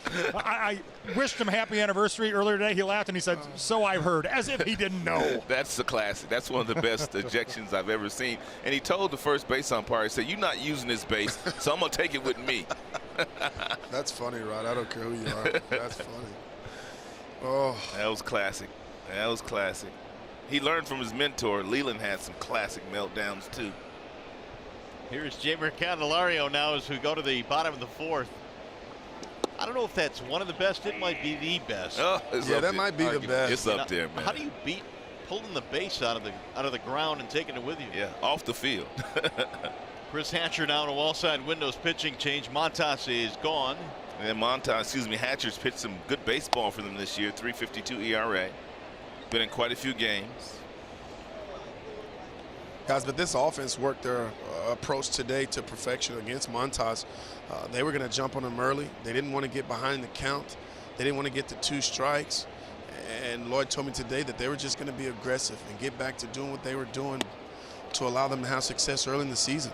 They were aggressive, but they laid off a lot of the borderline pitches that he was throwing up there. They had a better approach today. Hatcher throws lots of cutters, handful of sliders, handful of changeups, mostly fastballs and cutters. See, have you noticed anything differently in Jeimer Candelario's approach at all? I mean, because he might get a fastball right here in the 3-1 count. I want to see what he does with it, but have you noticed anything differently in what he's been doing? Rod, what I've noticed is that Candy likes to get extended. Like most big league hitters, you like to get some extension. But he's so good at driving the ball the opposite way. I think the pitchers have made an adjustment to Candy now. I think they're pounding him inside with good firm fastballs, and then they're running that slider cutter in under his hands. Line drive to center, base hit for Candelario. It's a nice job there with the hands for Candelario getting to the top of the strike zone. Let's bring in Matt Shepard. Mario, I could stay here all night long and listen to the stories from the Piscottis. There's about 50+ members here to cheer on Steven all series long. And Mike, who grew up in Lincoln Park, Ziggy, who used to work for Ford, are back here cheering on Steven. And what an awesome feeling this must be for you and your family to watch your son play at the major league level.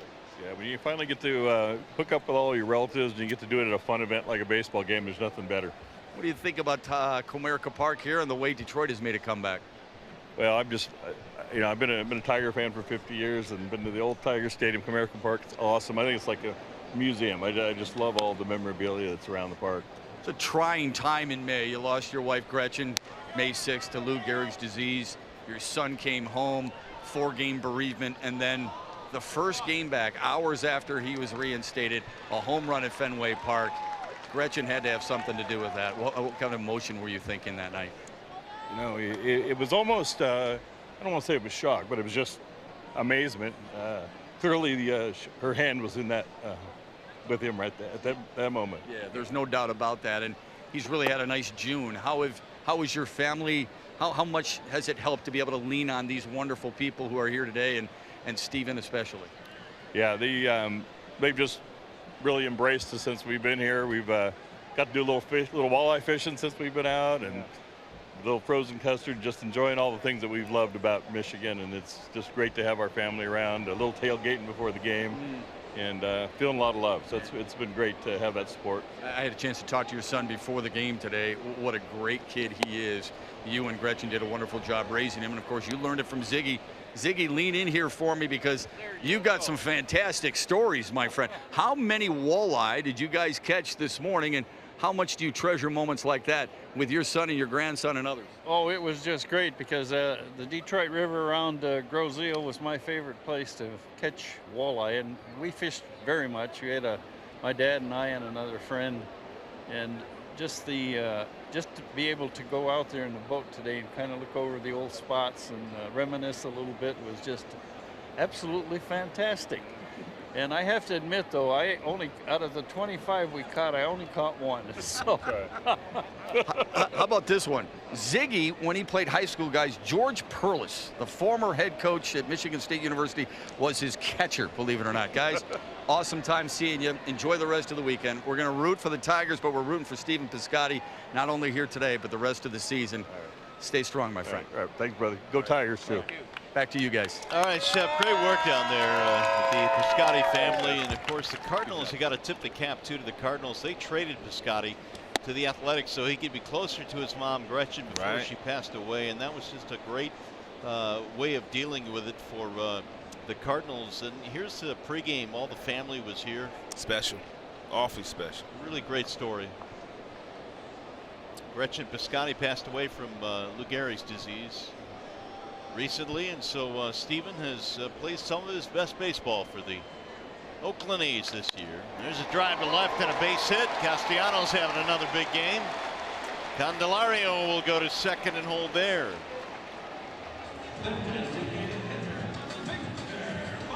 Here is that home run, May 15th in Boston. Out of the park. Very emotional for him, as you can imagine. Great story. Scott not only hit a home run, but he hit it clear out of Fenway He Park. sure did. What they call it, Lansdowne Street? Lansdowne Street, man. You ever hit one out there, C? No, I didn't hit one out that far, but I did go over that green monster, which I'll never forget. Yeah. But when you hit them that far anyway, a lot of times you don't look and see how far it goes. Yeah, Victor hitting some tough luck his last time up, Simo. I know you don't want to hear that. It was a double play. I know he just picked the stick, but man, he hit it hard, man. He's hit the ball well twice today, and he's got nothing to show for it. With all these shifts going on around the game of baseball, it's taking away a bunch of hits, Rod.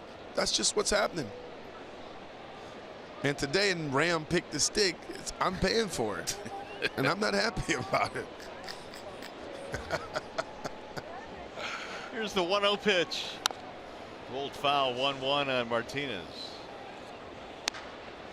Victor is one guy, though, when this particular situation does present itself and he sees that runner on second base and three guys on the right side of the infield, he can hit the ball the other way if he wants to.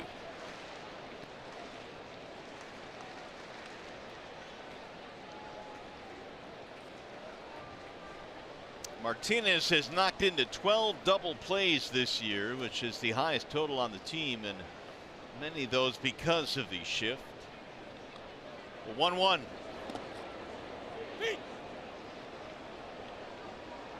Singles by Candelario and Castellanos. Nick, by the way, now has 30 multi-hit games this year. And Nicholas is going to being Washington, D.C. for the All-Star break this year. I have a feeling he will not get 4 days off. He'll be busy hanging out with the rest of the American League All-Stars.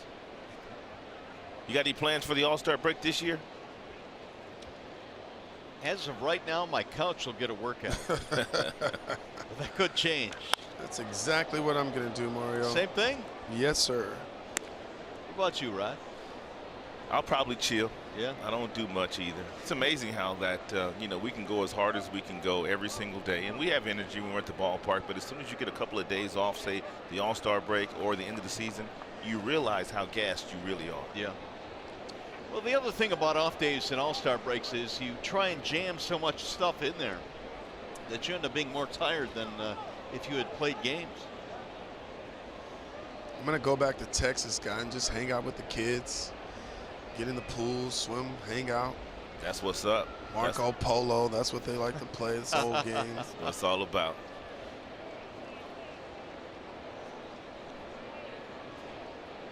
Two and two on Martinez. And Tigers need to stretch that lead again. And they could do it right here with Victor in the batter's box.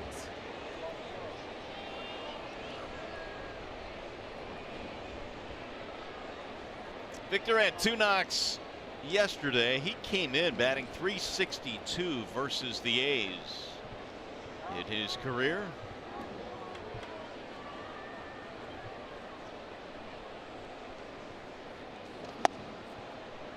Low ball 3, full count. Montas threw 74 pitches to get through 3 innings, and now Hatcher has come on here, and he's thrown 16 already and does not have an out. Goodrum on deck.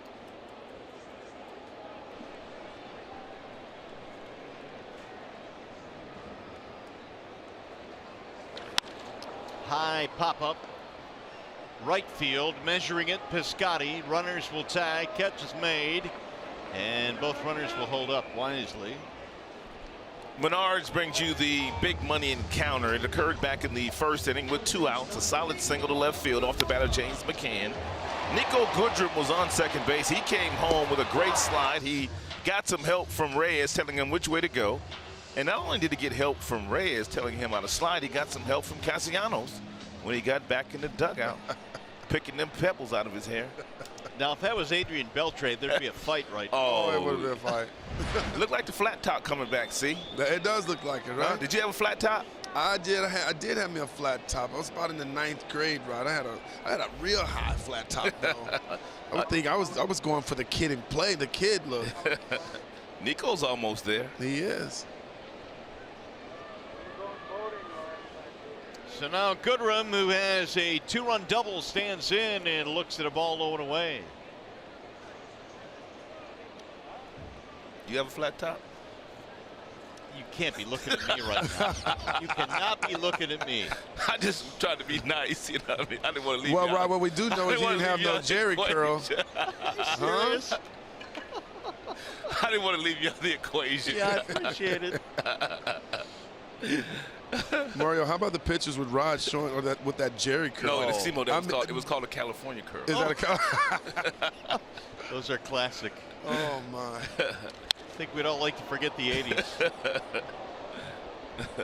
I did mess up some pillows back in the day, though, Simo. Yeah, it was wet. Yeah, it was wet. Yeah. I saw it.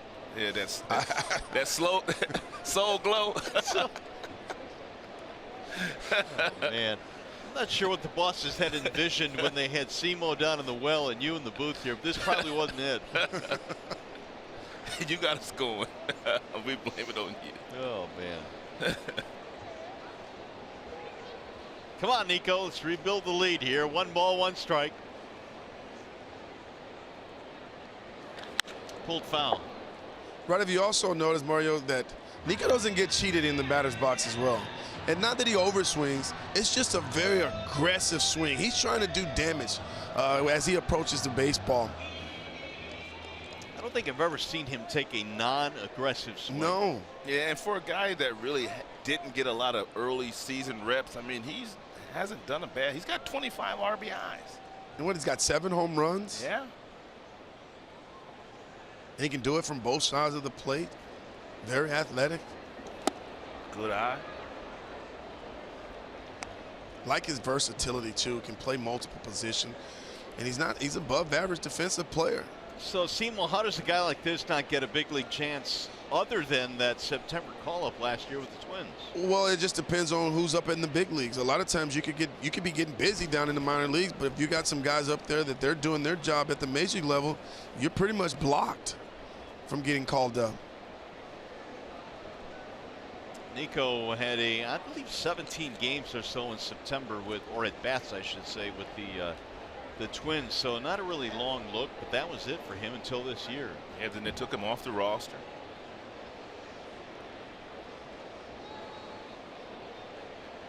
Two is rolled toward first. They'll go to second, get one there. Relay not in time. Nice play there by Olsen to get the lead run, or the runner from first to second. The lead runner, Candelario, goes to third. It's a nice decision here by Olsen, and he gave Simeon a firm feed, but Nico Goodrum runs too well, and so by the time Hatcher, the pitcher, got there, Simeon still threw it, but Nico well past the bag. 2-out chance now for Hicks. Tigers have had at least 2 base runners on in every inning so far. Guys, after that, the top of that 4th inning, and Hicks not able to make that play, came in and not happy with himself. But I love the reception that he got inside the dugout. Guys patting him on the back, on his butt, saying, hey, get your head up. You know, driving a big run for us. Hopefully he's able to do that in this at bat. That's what good teammates do. No, it really is, Rod. You're going to make mistakes. It's just part of the game. But to come in the dugout and know that the boys, you know, are just going to pick you up a little bit because you feel bad. You feel awful. You feel worse than anybody in the stadium that you're not able to make the play. But it's good to see the boys having his back. Yeah, that would have been the 3rd out, and then the A's go on to score 3 runs, but a chance to get a couple of those back here.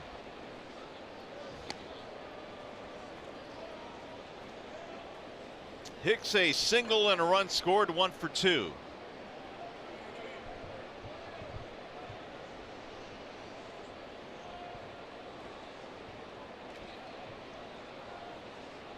Now the 0-1. Line drive to right, base hit. That'll get a run in. Hicks gets it done. Goodrum goes to 3rd, stops there, and the Tigers lead 7-3.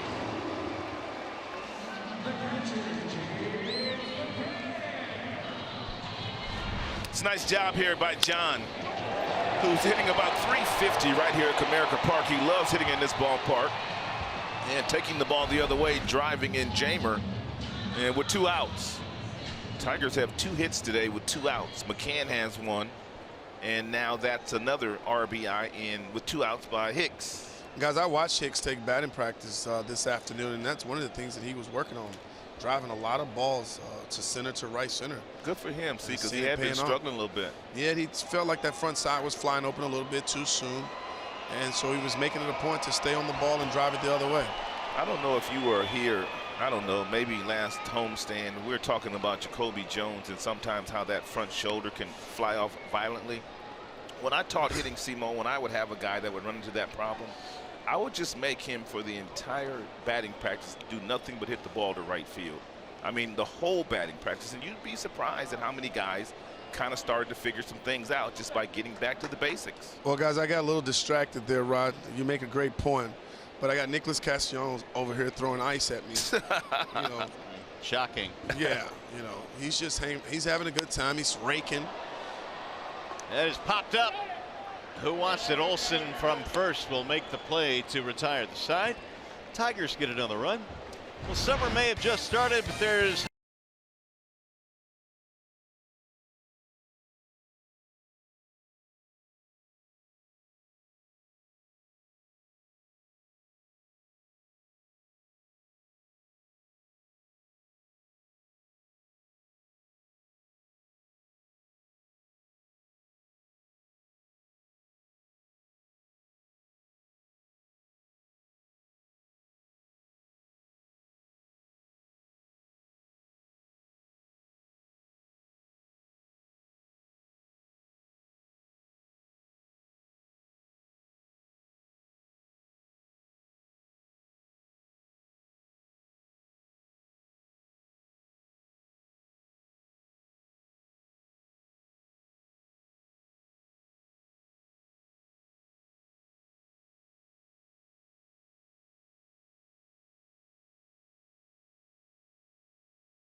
development camp started today across the street at the Balfour Training Center inside Little Caesars Arena. Tickets are free and available On a first-come, first-served basis, Fanson gets another next wave of Red Wings, including their latest first-round pick, Phillips Zadina, who is there today. And here's some more information. 40% discount on Wings merchandise there, 20% discount on the Little Caesars Arena restaurant. So a whole lot going on across the street.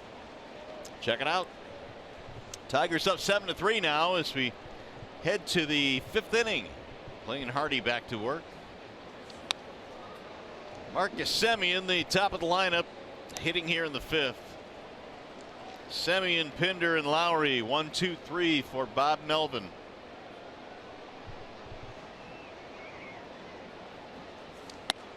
Pop up any strikeout for Semien.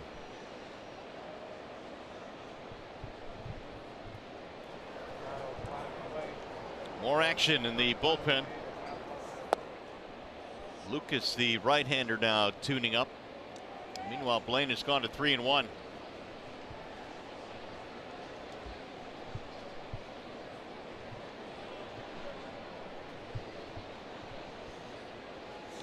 And a leadoff walk. Did not want to do that. That'll bring up Chad Pinder. It's the second walk, and that Hardy has issued here today. Guys, I think this is a big inning for Blaine Hardy. You know, the offense responds after giving up a couple runs. It'd be nice to see Blaine here put up a 0 and get him back in the dugout. That ball belted in the air deep to left field and way back. And Chad Pinder has just hit one out. A 2-run shot for Pinder. And the A's coming right back. Well, they continue their home runs on the road streak with that homer by Pinder. 27 straight games with a home run on the road, a major league record.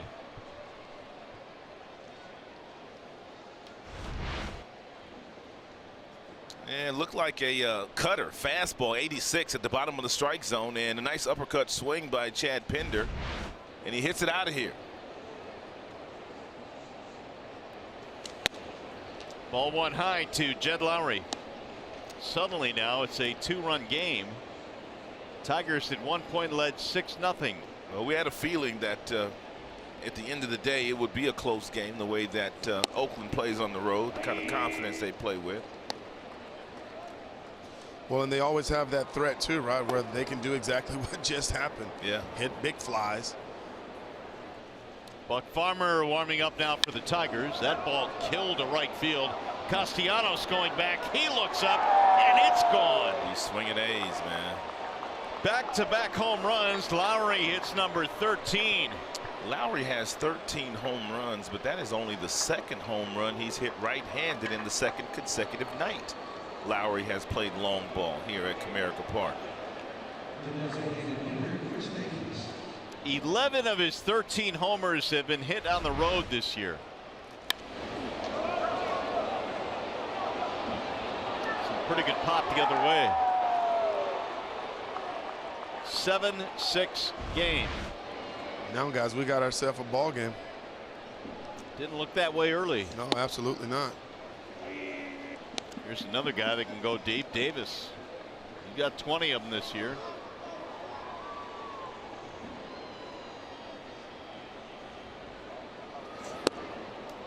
Strike called, and 0-2. Davis did not like it.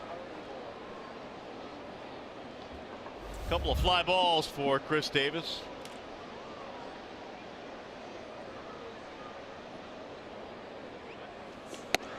And the A's, they don't even try to hit ground balls. I mean, everybody in the entire lineup is trying to hit the ball in the air. They've popped up a few times today as a result of that, but when they connect, they hit the ball out of the ballpark. 2-2. And now suddenly Hardy's pitch count is at 93.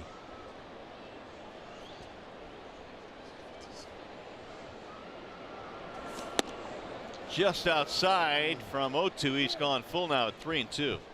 These 6 runs that Hardy has given up here today, the most he's given up as a starter, although all of them will not be earned.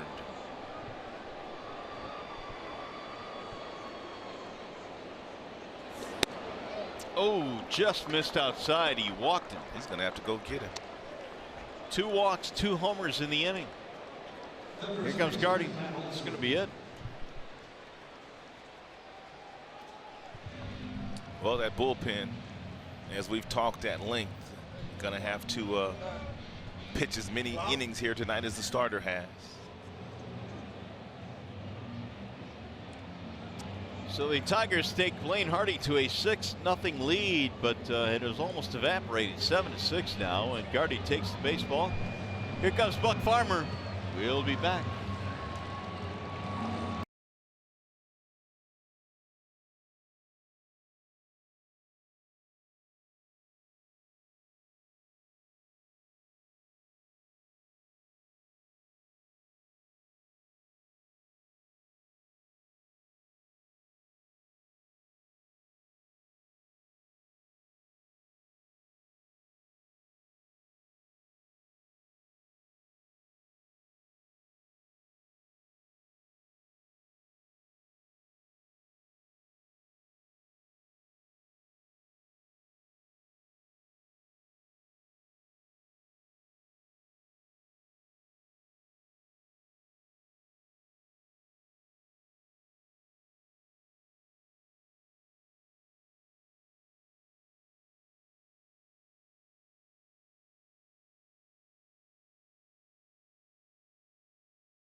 That means they now have 108 on the year, 5th most in the American League, but they also have 72 on the road, by far and away the most in the bigs. Bob Melvin told me yesterday that's what allows us to stay in games. Rod Allen mentioned they don't even try to hit the ball on the ground. Why should they when they go deep all the time? And guys, that's a big reason why they've won 13 of their last 19 away from their ballpark. And I have to think it has a lot to do because of that spacious yard they play in and the strange weather conditions they oftentimes get there, Right. guys. Well, they've hit 2 more here tonight, and all of a sudden the 6-0 lead almost disappearing. There's a big swing by Matt Olson. Here is Buck Farmer now in the wall side windows pitching change. And Farmer checks in with an ERA just a shade over 5. He's pitching in now his 38th game. 36 strikeouts, 22 walks. Buck has a fastball that will get in the mid-90s. His best off-speed pitch probably is changeup. Also has a slider and a curve. Tying run at first, that is Davis. This is how they play him defensively, playing to pull with the shift. Olson reaching on a fielder's choice and scoring a run in the 4th. Here's the 1-2 pitch. In the air toward left field, it'll chase Reyes back. Olson retired, 1 gone. Well, if you turned away, 2 big home runs here for the Oakland Athletics after a leadoff walk to the leadoff hitter. And Pender goes deep, and then Lowry goes deep for the 2nd consecutive day. Opposite field home run by Lowry. He's a good baseball player. Really is. Hardy walked 2 as well here in the 5th. Now Piscotty. Simo, we've chatted about this, how the Tigers are 4th in the league now in innings pitched by their bullpen, and this is becoming a little bit worrisome here in the month of June. A lot of baseball to be played this year. Yes, it is, and these guys are doing a lot of heavy lifting early in the season. And you really like to see these starters go a little bit deeper into the ball game to kind of take some pressure off the bullpen. I think that's probably another reason why they've elected to, up until the All-Star break, go with a 6-man rotation on occasion so they can protect some of those tender arms in the bullpen.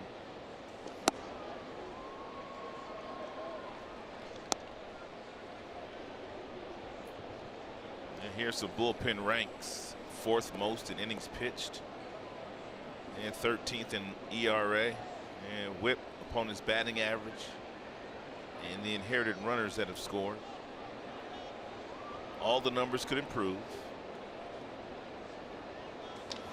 Chopper to the shortstop, should be 2. They'll go to second, 1 relay double play. That'll quiet things down, 6-4-3, but the A's are right back in it on a pair of home runs, 7-6.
And by Chevrolet, the most awarded and fastest growing brand the last 4 years overall.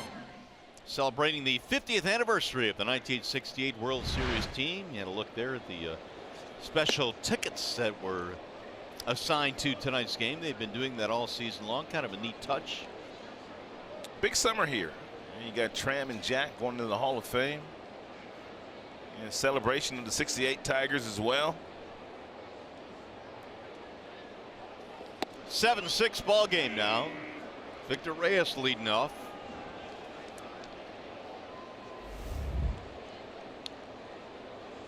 Reyes followed by Machado and then Martin. Tigers lead 7-6.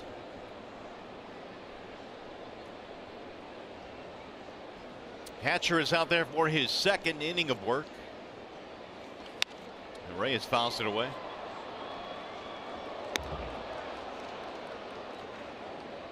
Victor Reyes now has scored 15 runs this year. Victor Martinez has also scored 15 runs. But it's because Reyes comes in to pitch run for Victor all the time. Yeah, he's been getting a lot of Victor's runs. Here's the 1-2. It'll pop up toward third. Going to be caught there by Lowry. 1 away here in the 5th. It'll bring up Machado, who had a big hit in the 3rd. A 2-run triple with 2 outs.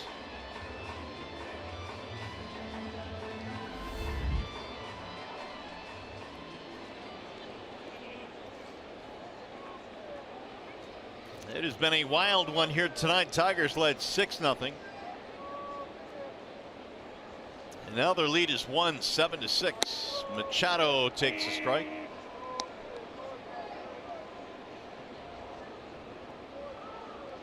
Montas early in the game could not throw strikes, and that got him into trouble. Was falling behind hitters quite a bit. Tigers took advantage. It's a nice job by the veteran manager as well, Bob Melvin, on the other side. He could have very easily ran Montas back out there again, but he decided to get him out of the game. He felt like if my team was going to have a chance to win, I needed to get somebody in there that would do a little bit better. Montas had been good for the A's pretty much all year. Didn't have it tonight.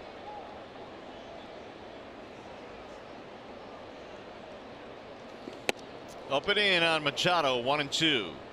Yeah, lots of fastballs being thrown by Hatcher, and most of his four-seam fastballs and cutters anywhere from 91 to 94.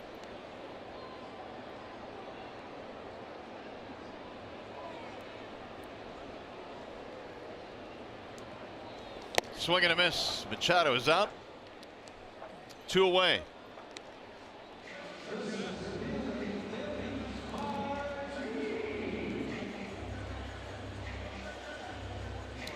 Here's a breakdown of the Tigers offense tonight. First inning, they had 5 base runners scored 4 times. And they've had a ton of base runners all night. They really have. And they've been able to plate 7 of them.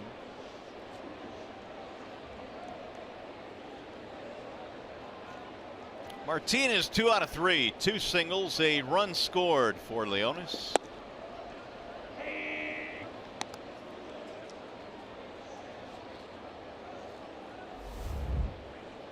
And Martin now 4 hits in the first 2 games in this 4-game series.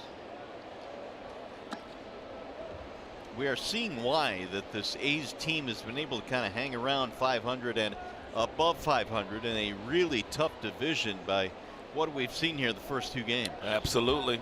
They don't quit. They've won a lot of one-run games. They also have the ability to come back late in games with their power. And I think those are 2 of the reasons why this team is hovering right around 500. If they win today, they will be 4 games over 500. It will be the first time the A's have gone 4 games over 500. The last day of the 2014 season was the last time. So they've been hovering right around 500 or below under Bob Melvin.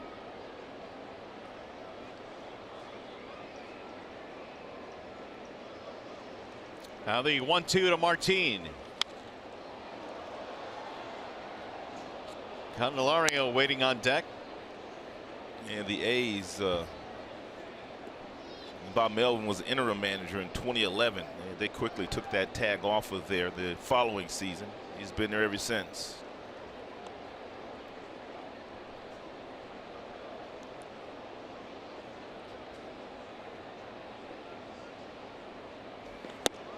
Bob Melvin has led them to 2 American League West titles, 1 American League wild card. Yeah, his record is over 500 as a big league manager, at least coming into the season. And that's pretty good for a small market squad.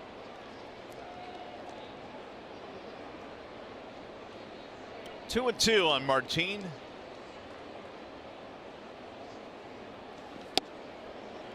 Almost nicked him. 3-2. And you had Montas that was working primarily at the bottom of the strike zone with his fastball. Hatcher, most of his cutters and his four-seam fastballs, they have been up in the strike zone. I would have to think it's by design.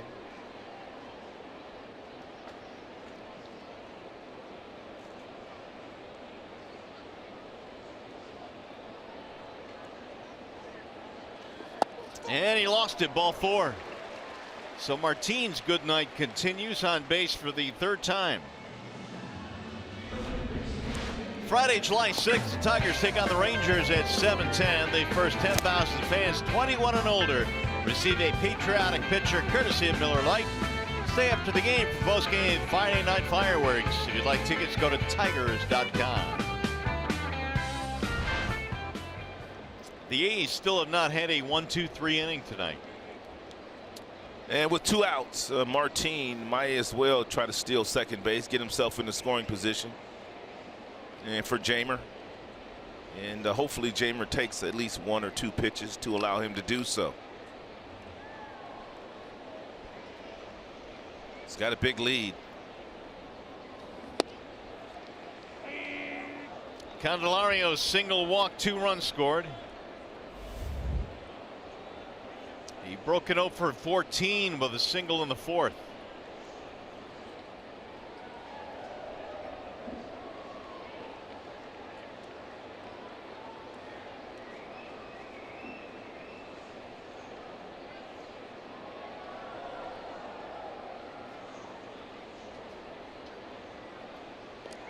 Oh, that was close. It was a quick move by Hatcher. He almost caught Martin as he was trying to inch his right foot out there to get that 1 extra step, and he fired that ball over to first base. Safe. Quick move there by Hatcher, though. 7 for 10 for Martin in steals this year.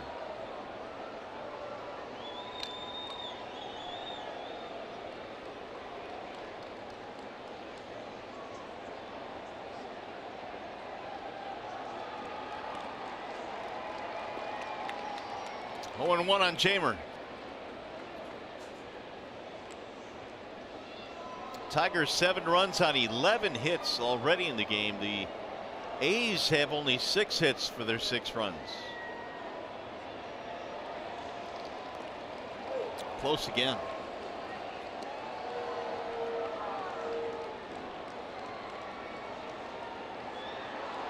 If you've got a move like Hatcher has, and it's a very quick move, you almost don't have to get the ball to home plate as quickly to prevent Martin from stealing a bag, because what Martin's going to do, because you're so quick with your move, he's not going to get a big jump. He's not going to get a big lead.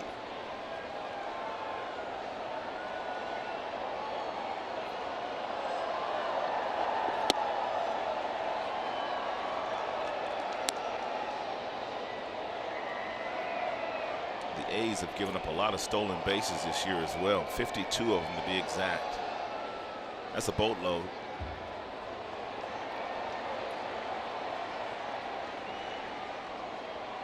It looked like Hatcher might get his 1-2-3 inning, but he fell behind Martin and walked him. 1-1 is low, 2 balls and 1 strike.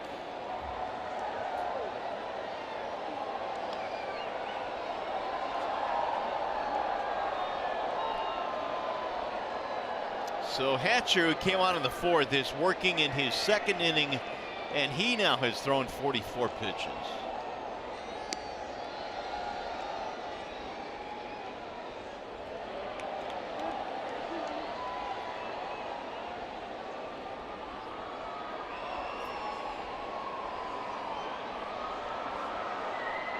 A's have won 8 of their last 11 here at Comerica Park. Here's the 2-1. Fouled away. 2 balls and 2 strikes on Candelario.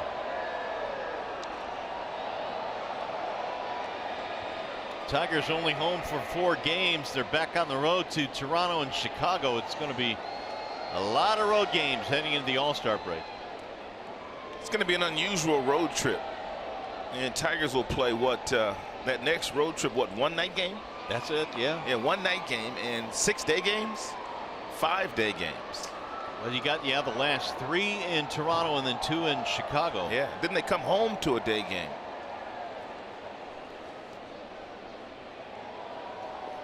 Low, ball 3. Full count now on Candelario, which means Martin will certainly be running here.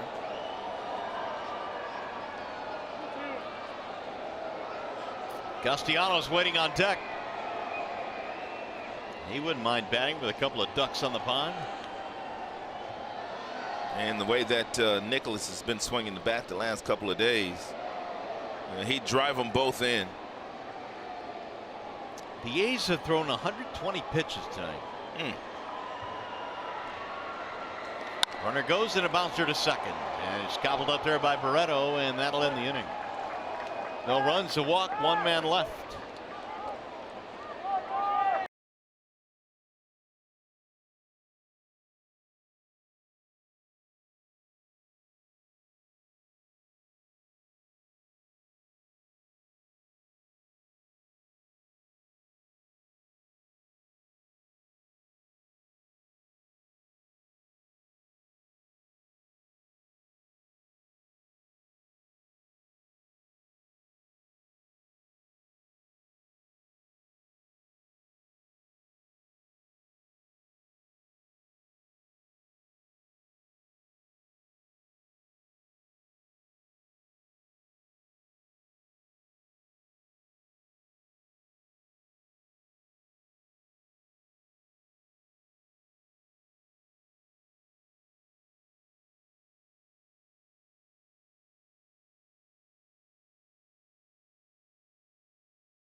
It is a wild one here at the ballpark tonight. 7-6 right now. Tigers have the lead as we go to the 6th inning.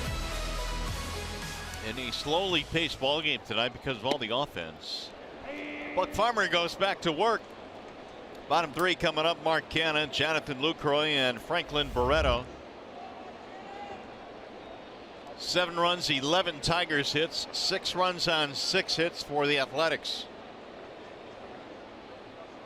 Canna, RBI double in his last at bat. 0-2. Good breaking ball there thrown by Buck. Yeah, Canna got the big hit, the double. Well, after the miscue at first base. Back in the 4th inning. They ended up scoring 3 in that inning. Now the 0-2. Just off the plate.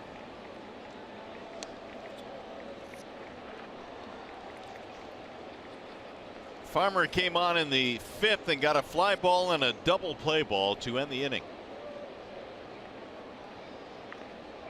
And preserve the 1-run lead for the Tigers. Here's the 1-2. Strike called. Got him looking, and Canna is out of there. 1 gone. Let's bring in Matt Shepard.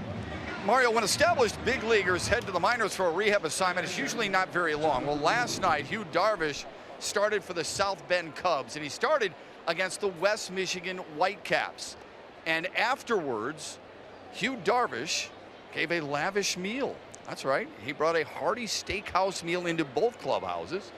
Whitecaps reliever Max Green tweeted out his appreciation. Darvish wished the Whitecaps success.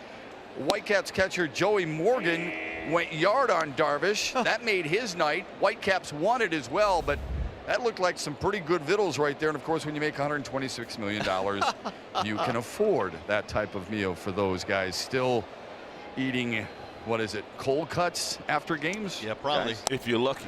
Yeah, if you're lucky. Hey, but that's a great story there. That's pretty cool. I've never heard of the big leaguer paying for the spread for the opposing team, though. Yeah, that's pretty neat. I mean, it's sort of like when I go on the road with you guys and Rod, you pick up the tab. It's awesome. Mario really picks up the tab too, Wait right, a minute. When was the last time that happened? Nothing gets by you guys. A date on that. Strike called on Lucroy, 1-2. That, you know, I've never heard of that either. Both teams. That's pretty cool. Yeah. That is pretty cool. So tip of the cap to you, Darvish. I'm sure that once other big leaguers hear that, I'm sure they're going to start to do that as well. Pretty cool. Those guys in the minor leagues, man, they grind just as much as And they love when the big leaguers come down. anyone in the big leagues. For rehab. I wonder what Zim bought him. He was down there for a minute. I know he had a nice spread down there for the boys. High pop up into right field. Castellanos coming in a few steps. And there are 2 gone. That'll bring up Franklin Barreto. Meanwhile, Farmer has done a nice job of calming things down here.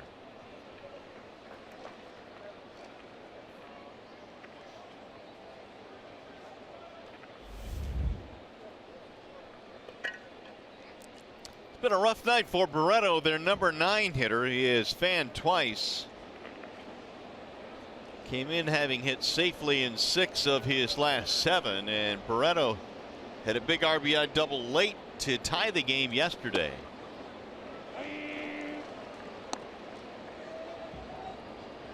Franklin considered one of their better prospects. He is playing in his 7th consecutive game at second base since his most recent call-up.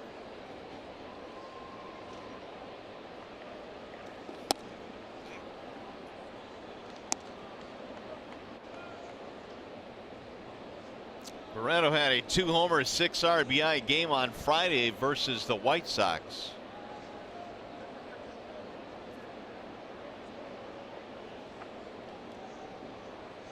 Here's the 1-1.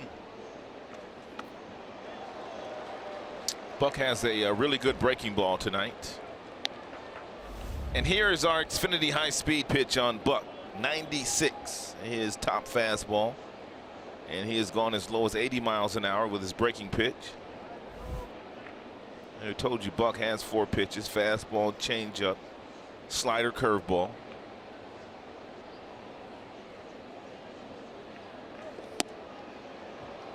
little bit off the plate. Tigers infield was a couple of steps back to the dugout, but Ted Barrett would not give him the call. Semien waiting on deck, the top of the lineup.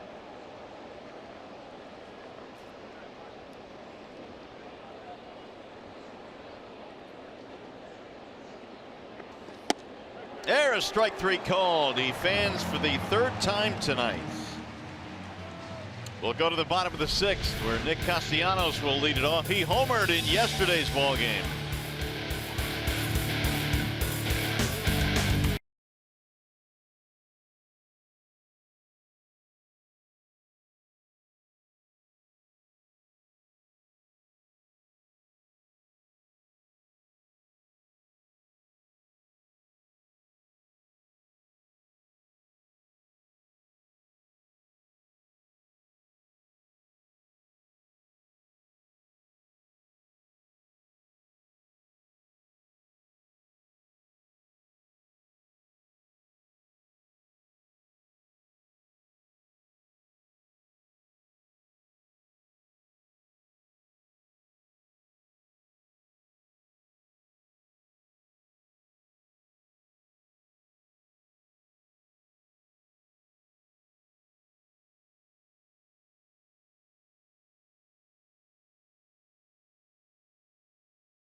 Back in the 3rd inning, a 2-run double by Dixon Machado, a triple, and that pushed the score to 6-0. But after this air, it's been all Oakland Athletics. I mean, that's a double down the left field corner that drove in 1. Then they had big home runs back to back, one by Pender, one by Lowry, and now the score is 7-6. So a turn of events here that we didn't see coming. Tigers got off to a 6-0 lead.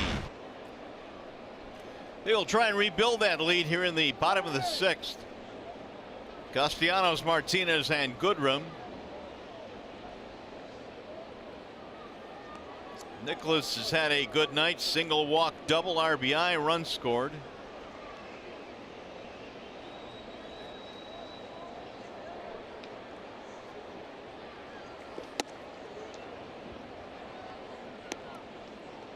Wall sign windows, pitching change. Emilio Pagan has come on now. He's got a good arm. His fastball average velocity probably 93, but he can get up to 95. He throws lots of sliders and an occasional changeup. Popped up. First base side for Olsen.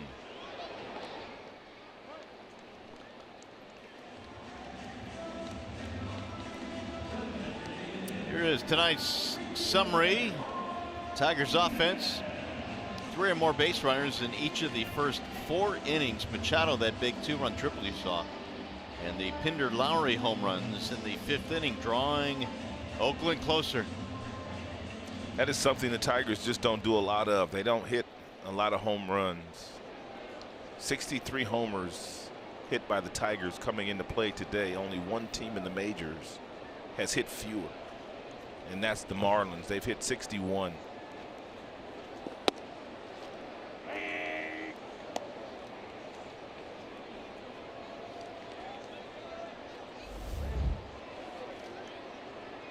That Marlins team is 32-47 over in the National League East.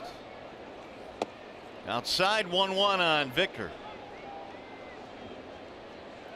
Further activity now in the Tigers pen. Coleman warming up. And nobody on base. They play the full shift on Victor. three infielders on the right side of the field along with the right fielder.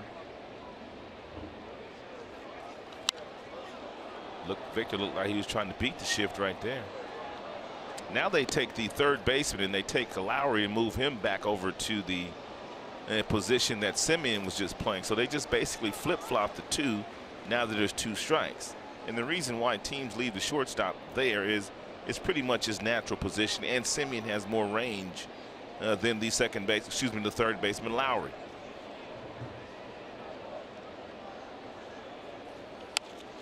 Fouled away.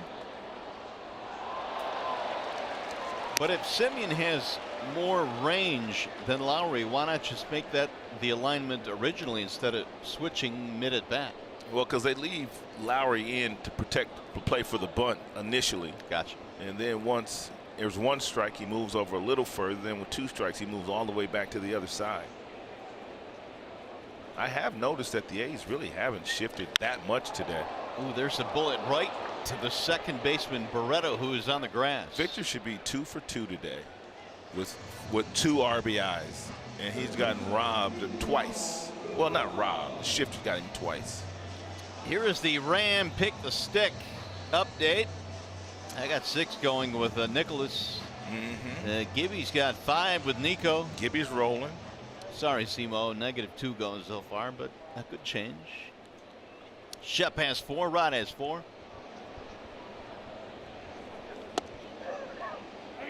Strike 1 on Goodrum. Nico 2-run double in the first. He is 1 for 3.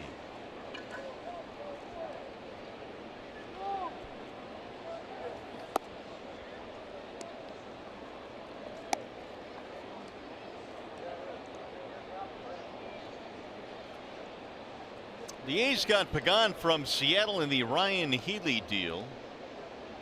Got to the big leagues for the first time last year with Seattle. It'll dart low, 2-1 the count. Healy doing a very nice job for Seattle at first base. He's got a lot of power. Yeah, he has fit nicely into that Seattle offense. He really has.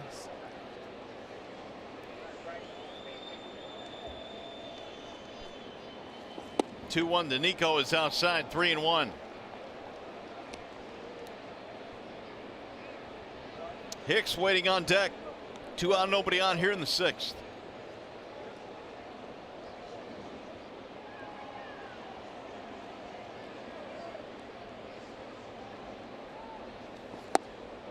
Low ball 4. 2-out walk. That'll keep it going for Hicks.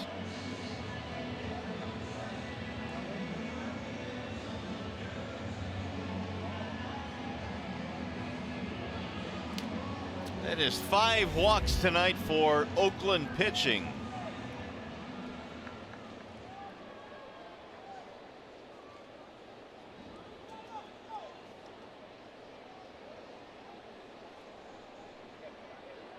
Hicks had a single the other way in his last at bat.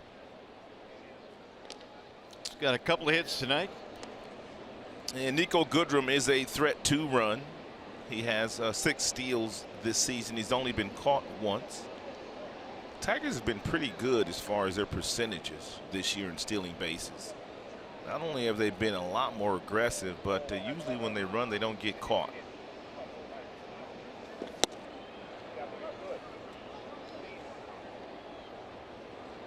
Iglesias has been their top base stealer. He did not start tonight.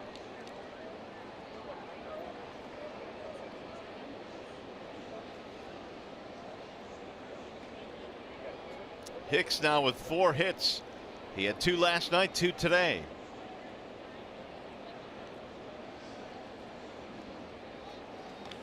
Ground ball to short. Semien will go to second for the force to retire the side. 6 in the books as we go to the 7th. It is 7-6 Tigers.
Albies crushed his first career walk-off home run in the 11th inning against the Reds.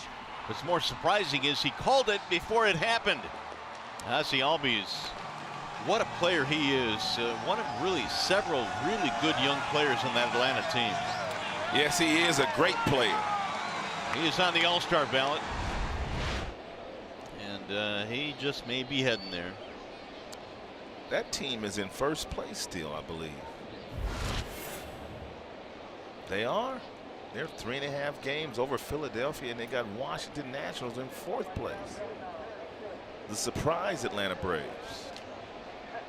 Lewis Coleman has come on now.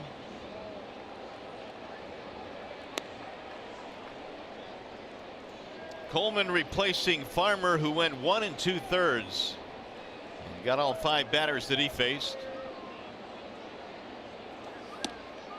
It'll sail outside, and they count 2-0 on Semien. How confident must the Albies kid be, though, to tell his teammates in the dugout that he's tired of being there?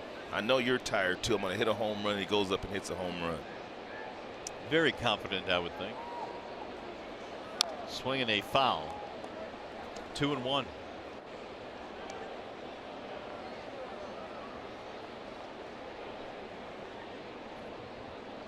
Big night for Lowry, 3 hits. They've had a couple of homers as well. Pinder and Lowry.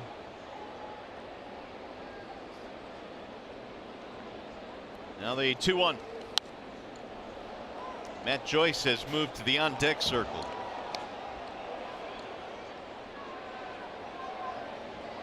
Rain starting to fall.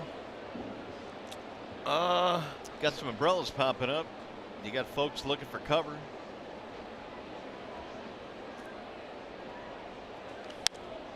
Fouled away again. A little earlier than anticipated, though, isn't it? It is. It wasn't supposed to come till later in the evening. I think it's more of a drizzle right now than anything.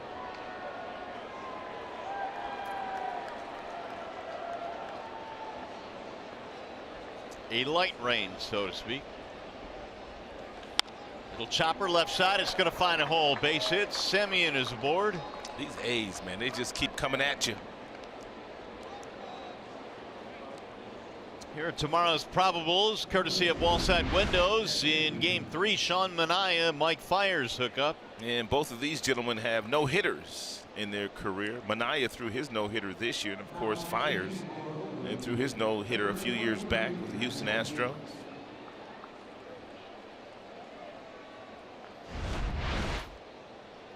Joyce announced as the pinch hitter. Played in yesterday's game.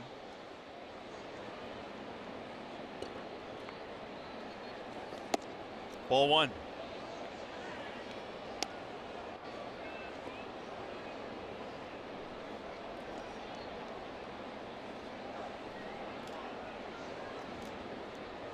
"13 home runs this year for Joyce.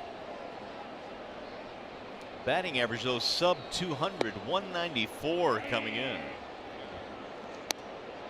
Now the rain getting a little bit heavier, and more folks are scurrying.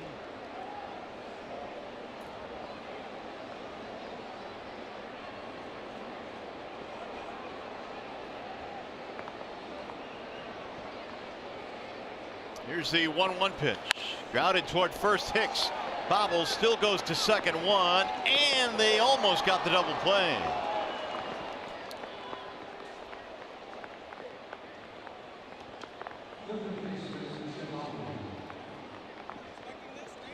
And probably should have been a double play, but after the double pump by Hicks, after he gets the ball on one hop, then he gets the ball to Nico, and Nico also double pumps.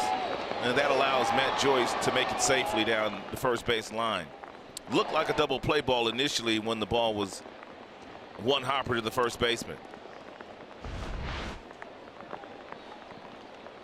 1 on, 1 out, and here's Lowry. Single homer.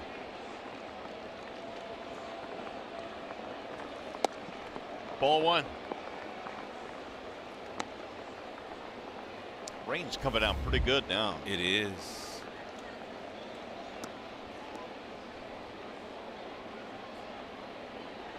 It is moved from a drizzle to a light rain to a pretty steady rain.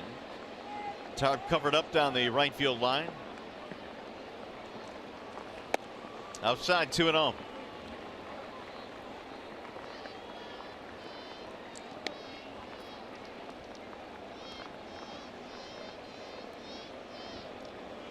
Coleman now dealing with the middle of the Oakland lineup here in a one-run game, 7-6. Tigers had the lead.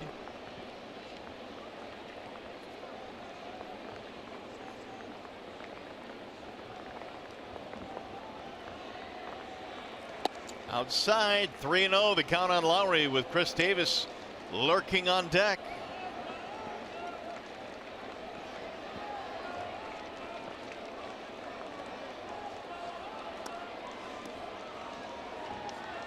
They pretty much built themselves a tent down there. Yes, they did. And they're getting real cozy. The 3-0. He walked him on 4 straight. That'll put 2 on now with 1 out. And again, we check in with Matt Shepard. Guys, you and I have golfed in worse weather than this, right? Anyway, yesterday, really cool, inspiring, and refreshing story in the first pitch thrown here at Comerica Park in Game 1 against the Oakland A's. You guys remember it? We saw little 8-year-old Haley Dawson throw out that first pitch to James McCann. She's from Las Vegas. She suffers from Poland syndrome, which is the loss or absence of a pectoral muscle on one side. She requires a prosthetic hand. Showed off her passion for the Tigers on that Monday afternoon. She's now thrown out the first pitch in 16 different ballparks, guys, more than halfway to her goal of 30. Next, she visits the Phillies on July 1st, and we invite folks to follow her travels, and you can do so by following her on Twitter at Haley's Hand. Pretty neat story, huh? That's awesome, Chef. 16 down, huh? Yeah, 16, and James McCann, talking to James McCann about it, he was pretty inspired by it. He was really excited to catch that first pitch, and you should look at the who's who have caught her first pitch so far along her stops. It's pretty neat. Yeah, McCann said he was honored. She's more than halfway there. Davis looks at a ball outside, 1-1. Now, Shep, do you know if she chose McCann to catch it? I don't believe she did. I think James McCann's that kind of guy who says, I want to do that. You know what I mean? So he hustled out there as quickly as he could to put that catcher's mitt on and stay right there with her, and then of course take the pictures, which you guys are used to. But it was I thought it was a pretty inspiring story. Meanwhile, 2-1 now on Chris Davis. So far, the Tigers tonight have done a very nice job at not allowing Chris Davis to turn on anything. They pretty much have stayed away from him in every last one of his at-bats. And by the way he stands in the batter's box and he opens up those hips prematurely, it looks like to me he's looking for something on the inner third of home plate. They've stayed away. And they continue to stay away, but now it's gone to 3-1.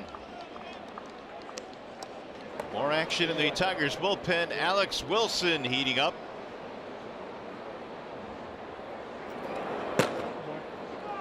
Tiger pen again rushed into service here in the 5th inning when the starter Blaine Hardy gave up a walk, 2 homers, and another walk.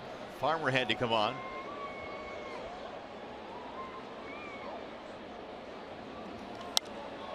Pounded foul back out of play, 3-2. And don't know about Jimenez today. He threw over 30 pitches in last night's game. And a lot of times when you have a young reliever that throws that many pitches on any one night, they might get the next night off. Green also threw about 25 pitches.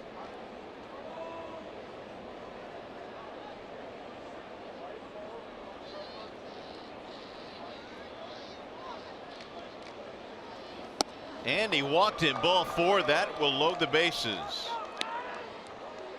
Single and 2 walks in this inning, and now the Tigers again contemplating what to do here with the bases full.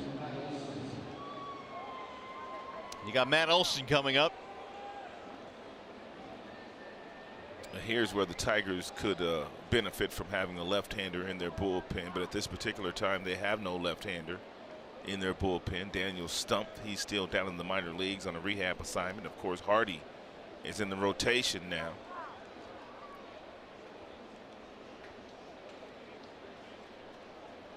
And here comes Gardy. He's going to take Coleman out of the game. He's going to go with Alex Wilson here with the bases loaded, 1 out, and a 1-run game.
Tigers baseball on Fox Sports Detroit is brought to you by Comerica Bank. Raise your expectations of what a bank can be. Come to Comerica.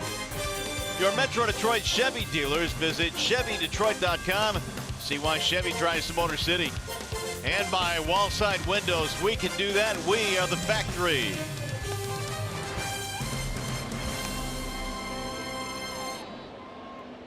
Well, the Tigers have had to deal with a little bit of rain here recently, but it looks like it has cleared out for the time being. However, there is some trouble a brewing. Alex Wilson coming out of the bullpen to face a bases loaded situation.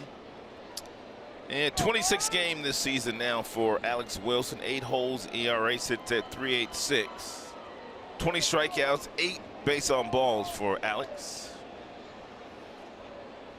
Olsen is 0 for 3. And he takes ball 1. Tying run at third, the go-ahead run at second.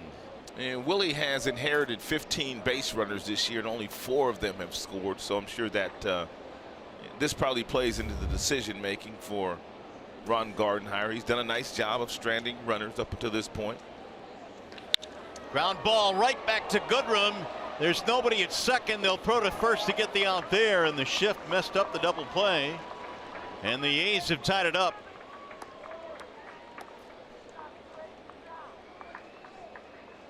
And ball hit like a bullet off of Olsen's bat. And it's a nice play by Nico Goodrum, but there's no way that they can turn 2 here because he can't get to the bag himself. And where Machado was playing, he can't get there, so they have to take the out and give up the run. The A's have come back from 6-0 down to tie this game at 7-7.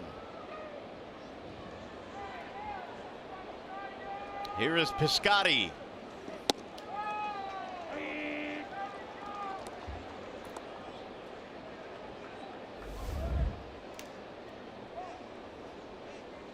Knocked into a double play in the 5th inning.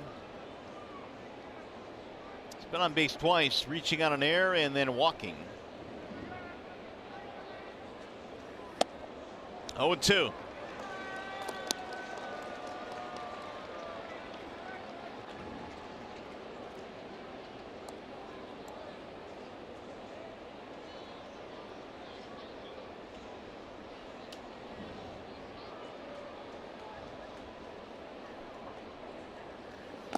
Did he go? Ooh, did not.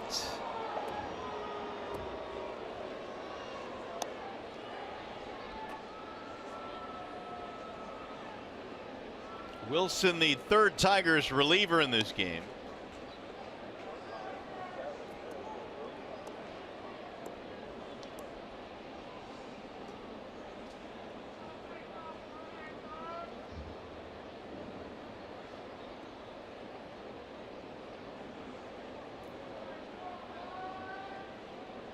Now the 1-2.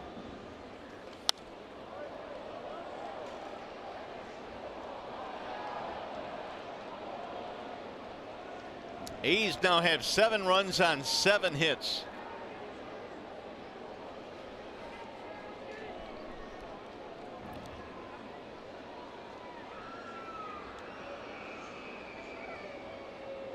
Bob Melvin's team trying to get back up to 4 over 500 for the first time since the end of 2014. Oh, look out. Down he goes. Hit by the pitch. Piscotty hits the deck. He's going to load the bases.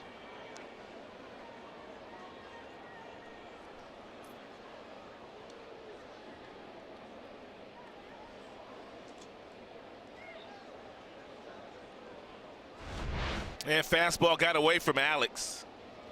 It's a fastball. They wanted inside, but it got away from him, and it got Piscotty on that left wrist, looks like.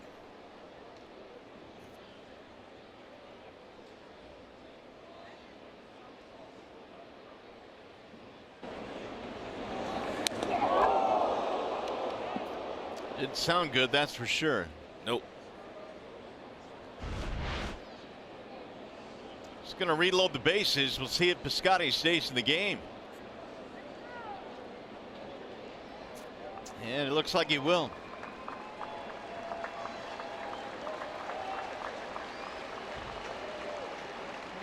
So Mark Cannon will bat now. Again, they're reloaded.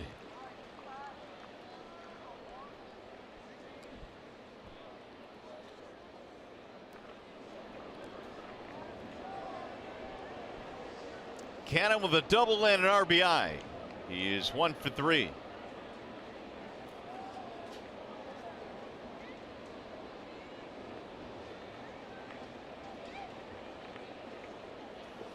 Ball 1.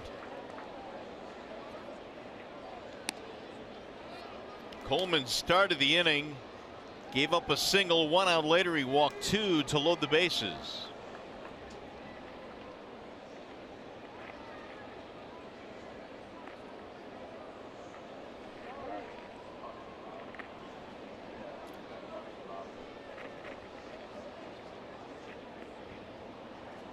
Now the 1-0. Chop right back to the mound. Wilson will make the play and throw him out. That'll end the inning. They'll leave them loaded, but they tie it up. And coming up, the Consumers Energy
Brand new ball game now, 7-7. The A's have tied it up, and Pagan going back to the hill here in the 7th. Bottom 3 coming up: McCann, Reyes, and Machado.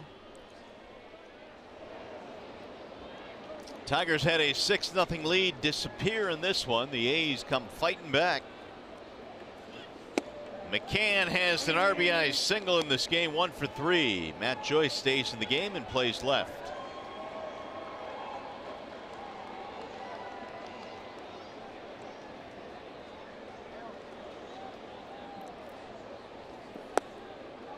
A little bit outside, 1 ball and 1 strike. Pagan came on in the 6th and allowed a 2-out walk, but he got Hicks to ground out.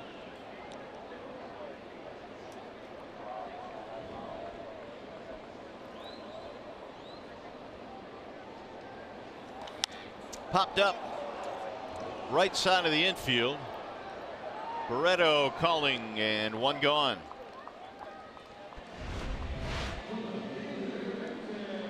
Got some word on Matt Manning, who had a nice start tonight. Last 2 starts at West Michigan with the Whitecaps. Only 1 earned run in his last 14 outings. Innings. Excuse me, 14 strikeouts.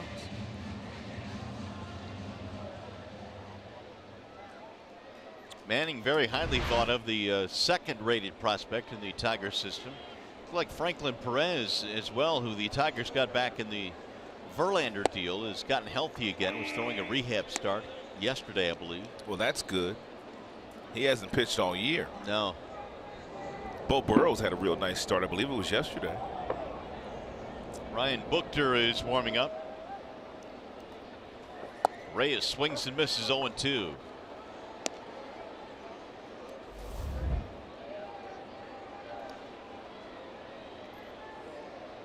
Victor has singled in 3 at bats, a run scored as well.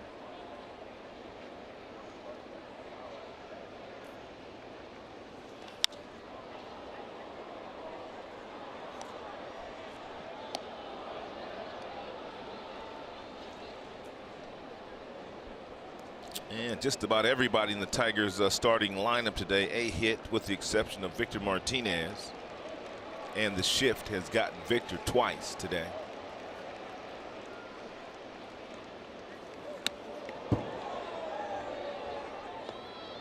Reyes almost hit, had to skip out of the way, 1-2.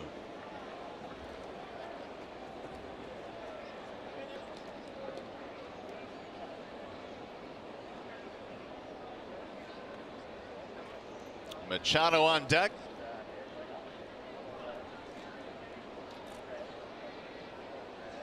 Pagan trying to give his manager 2 innings in relief.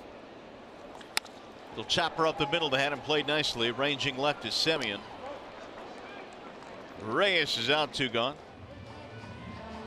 Speaking of good young pitchers, how about Casey Mize? He was really impressive yesterday.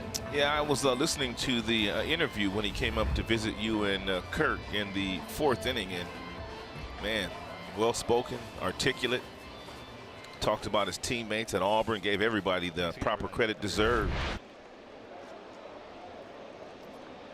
So we'll see where he will start, when he will start. But everybody we talked to, Rob, that had seen him pitch in person really felt this guy is really close to being big league ready. Yeah. And really, everybody that we talked to, they said he could pitch right now in the big leagues. Machado pops it up. First base side. It'll be Olsen, and it's going to be a 1-2-3 inning. That is their first of the night. Tigers baseball presented by Bell Tire.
Tigers and the A's hooked up in a wild one here today, Rod. And really, when you look back at this one, it looked like Blaine Hardy was going to cruise. They got him 6 early runs, looking good early. But this A's team, man, they will peck away. Well, one thing we do know about the A's, they're a very good road team, and they score lots of runs late in games. So if the Tigers are going to win this game and end the 6-game winning streak, they have to handily beat the Oakland Athletics here tonight. Oakland's not going to give them anything.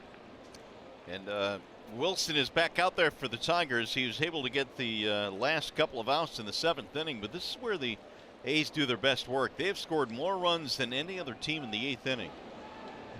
And they will send Lucroy to the plate here as we go to the 8th. And we don't know if Jimenez is available here this evening. He threw about 35 pitches in last night's game, and Green also threw 25 pitches. So hopefully the Tigers can score some runs here and win this game. They desperately need to snap the 6-game losing streak. Yeah, I would imagine Jimenez is not available tonight, but we'll see. I know the Tigers have been very careful with the way they have used Joe, and Joe was taxed in the ball game yesterday. Lucroy, Barreto, and then Semien. 2 balls and no strikes. Lucroy 2-run double. He is 1 for 3. Now he's gone 3-0. There's Joe. Watching the activity. And Willie needs to make sure, at least try to throw this one right down the middle. No one tries to walk anybody.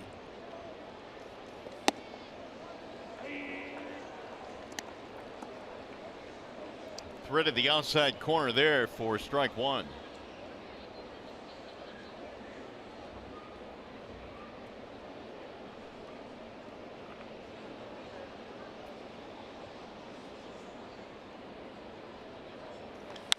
Ground ball, diving stop at first by Hicks. Great play.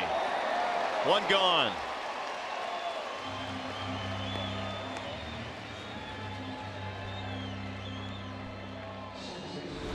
One step in a dive, and for John Hicks, that ball nearly passed him. Put his glove down, ball went right in it, and nice job by Willie getting over there to make the play. When you're at first base, you're not used to a right-hander hitting the ball in your direction that leaves his bat 104 miles an hour. That's a really good play.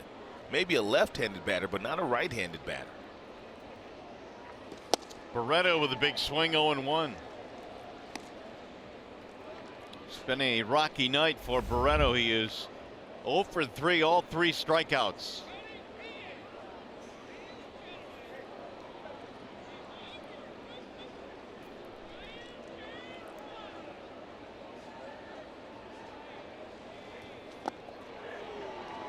Now he's down on the count, 0-2. And Tigers pitchers have given Barreto a steady diet of off-speed stuff here tonight.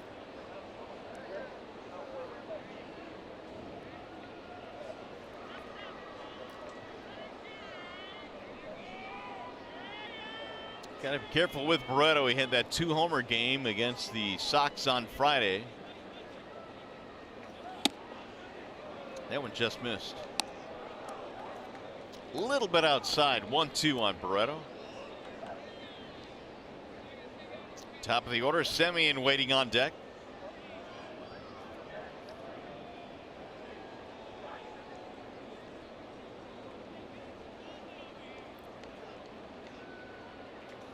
Got him, strike 3. See you later. That's a 4th strikeout night for Franklin Barreto.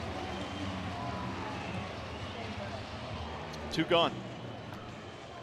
MLB at Bat is your #1 Detroit Tigers app. Customize your experience to catch every moment this season. Get Tigers home screen icons and features such as MLB.TV Game of the Day and a whole lot more. Download MLB at Bat today. Here is Semien now with 2 outs. Whistled foul, back out of play, 0-1.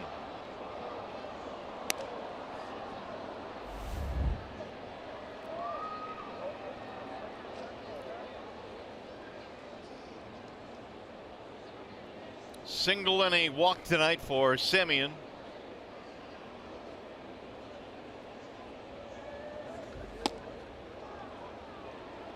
And Ted Barrett almost went up with the right hand on that cutter. Maybe an inch off the plate.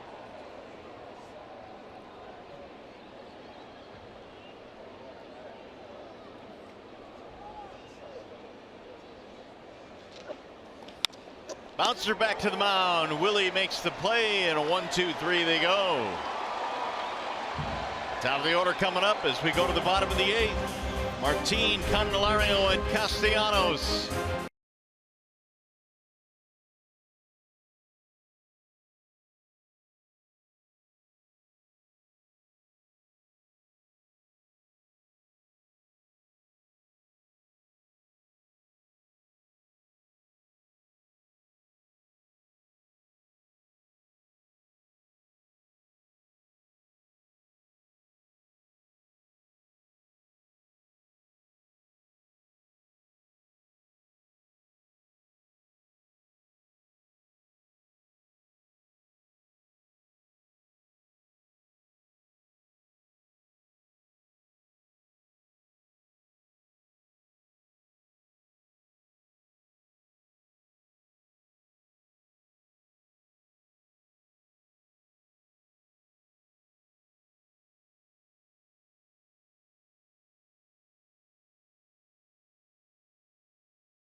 Sam call of the game. In the first couple of plate appearances today for Martin, singles to the same spot, right between first and second, both on Frankie Montas, the starter for the Oakland Athletics. One was a 96-mile-per-hour fastball. The other was a 94-mile-per-hour fastball. So Leonis continues to turn on good fastballs.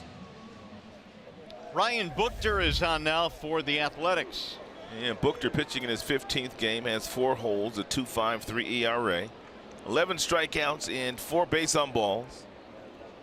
Leonis bunted for a base hit late in last night's game. I wonder if Leonis is thinking about doing something like that here against Buchter, the left-hander. Leonis has not done very well this year against left-handed pitching.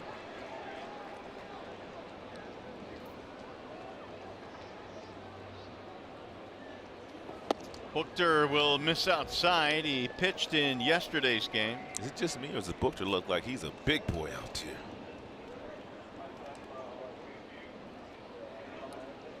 Yeah, I think he is. Yeah. About 6'4". He looks big. Yeah, they got him listed at 6'4", 258.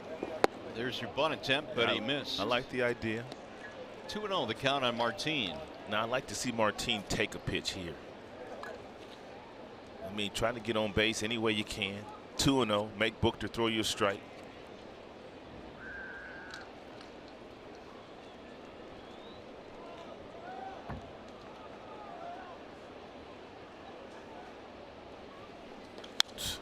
Popped it up foul, back out of play.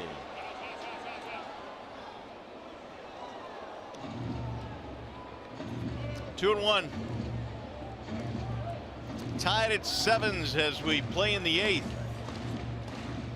A rain shower a little bit earlier in the game that passed through. Things are dry now.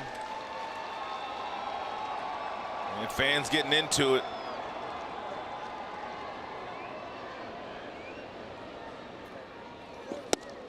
Strike called on Martin, 2-2. 93.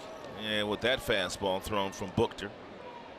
And Buchter stands on the third base side of the pitching rubber, which helps him in getting that fastball away from the right-handers and also inside to the right-handed batters.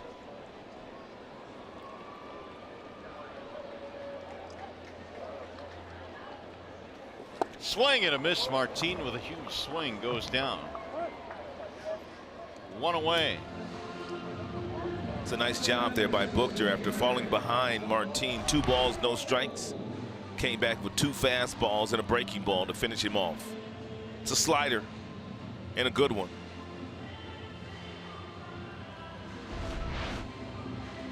It'll bring up Candelario. Shane Green in the Tigers pen.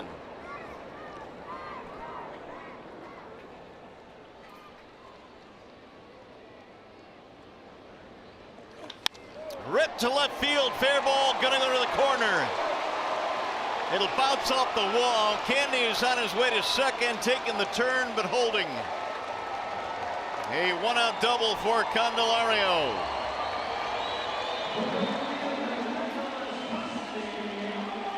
Yeah, they're going to walk Castellanos, I would think, unless they're going to go to a right-hander. It's a nice job here by Candelario in lacing that ball down the left field line. Now, what did it hit? Ooh, almost got the ball boy down there. So Nick will get the intentional pass. Now they'll play for another double play off the bat of Martinez.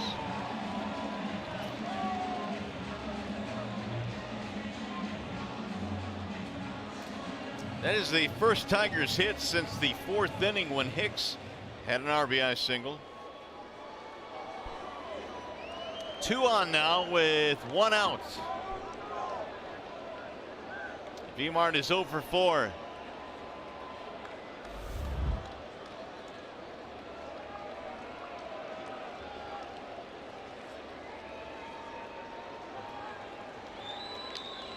And playing Victor straight up. No overshift when batting right-handed for Victor.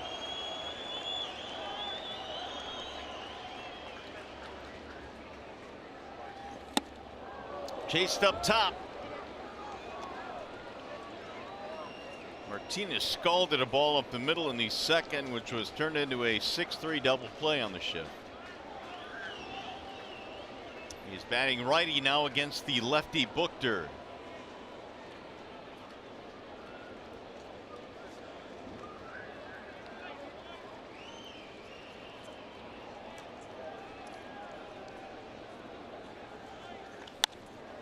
Line foul now, 0-2.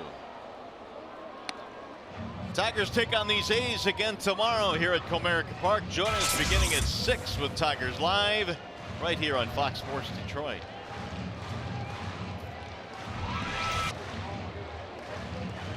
Trying to get some divine intervention here in a 7-7 game. Whatever it takes.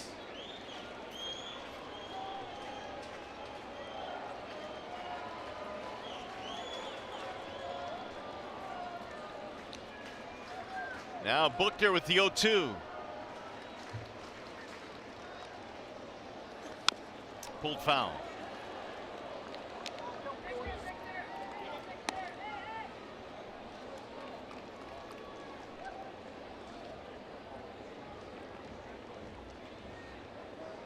Goodrum waiting on deck. Tigers now have 12 hits this evening. They have not scored since getting a run in the 4th. They led 6-0 at 1 point. And Tigers have left 8 men on base. The Athletics have left 6 on base.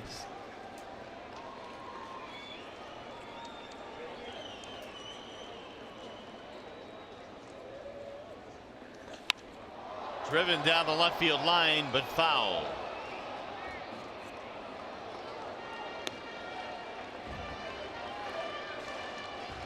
Each team has gone deep into the pen in this one. Hatcher, Pagan, Buchter coming on for the A's. Tigers have had Farmer, they've had Coleman and Wilson.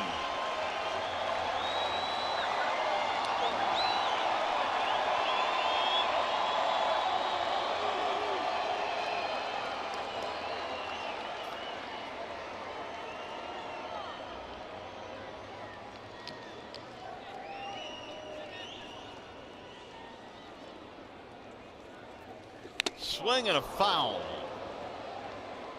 off The mask of the catcher Lucroy, and Martinez still alive. I think that went off of Barrett's mask. Did it? I think.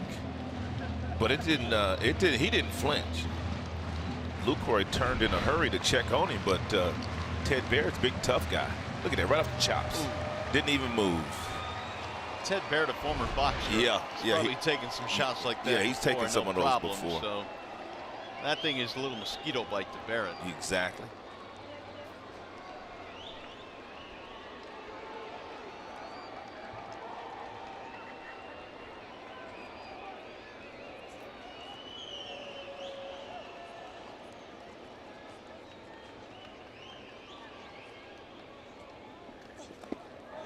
Smothered there by Lucroy. 1-2.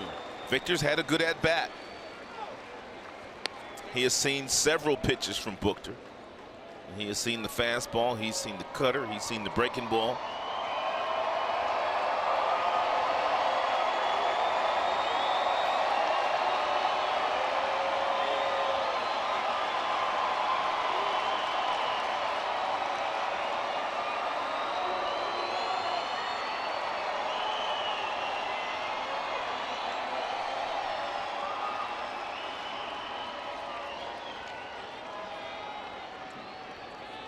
Now Booker again with the 1-2. Swing and a miss, and Martinez is out. Oh, he threw him a curveball, and he threw it at 80 miles an hour. Second strikeout in the inning for Booker. And just about every pitch that Booker threw to Victor Martinez, anywhere from 88 to 93 miles an hour. Then he came back with a breaking ball at 80. And Victor hadn't seen the breaking ball yet, not at 80. And that really had Victor fooled and out in front. It's a nice job by Booker. So here is Goodrum now with 2 outs. Nico had a big knock in the first, 2-run double. Ball 1.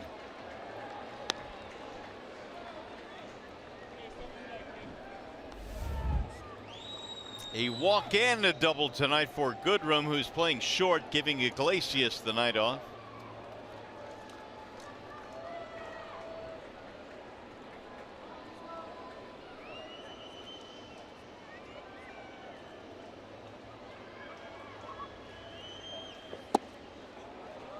Two and 0.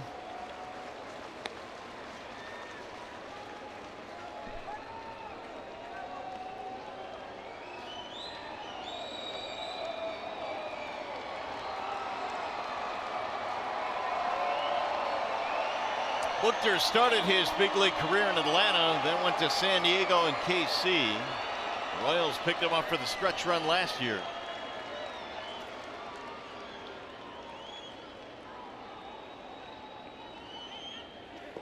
Nico swings through a 2-0 pitch, 2-1.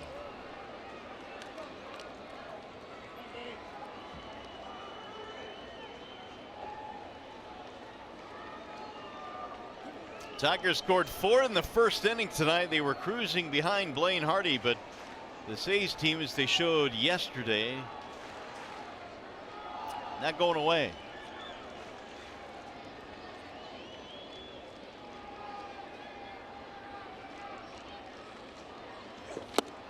Now 2-2 on Goodrum.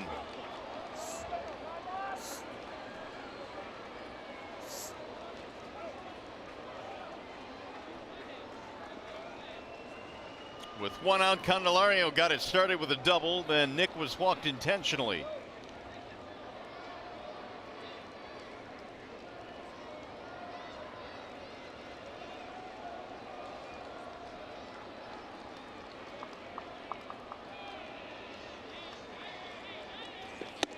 Inside, 3-2 on Goodrum. Lots of hard cutters thrown by Booker inside to Nico.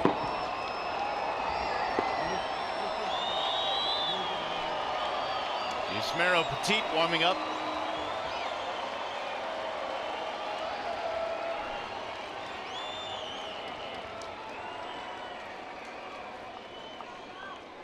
Runners will go on 3-2. How about a gap shot? I'll go for that.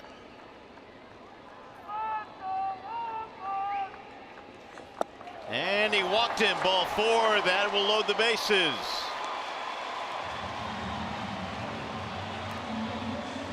It'll bring up Hicks.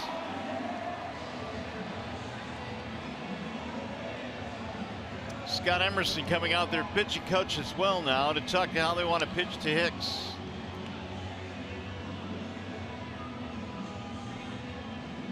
Give Booker a breather as well. He's thrown 19 pitches in this inning. Well, Petit basically just got up and apparently not ready to come in the game. Or Bob Melvin probably would go to him against the right-handed John Hicks. Hicks 2 singles and an RBI plus 8 runs scored.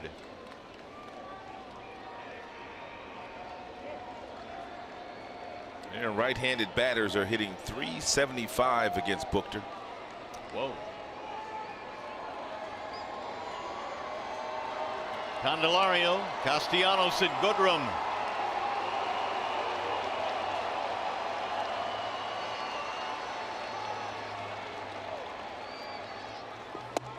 Ball 1.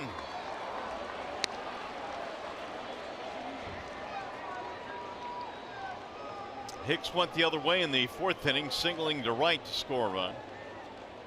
Tigers tonight 5 for 15 with men in scoring position. Much of that was done in the 1st inning.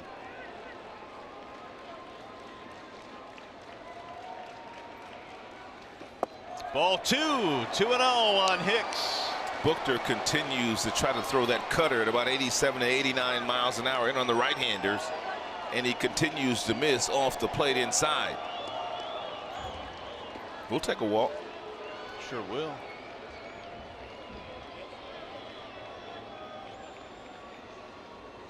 Bob Melvin's guts are churning right now. Yeah, it's the walks that is upsetting Bob Melvin. There's been 2 of them in the inning. One of them intentional. It was Castellanos' 3rd intentional walk this year.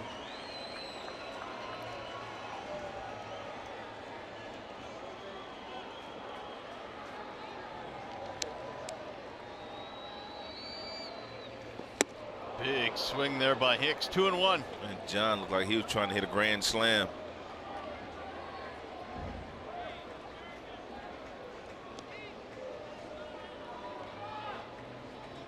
Two out of 5 tonight for the A's. 5 for 15 for the Tigers. Run in scoring position.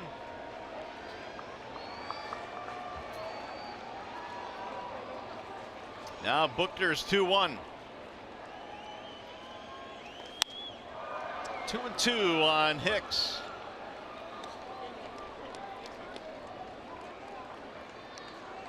Tigers have not scored since the Hicks RBI hit in the 4th.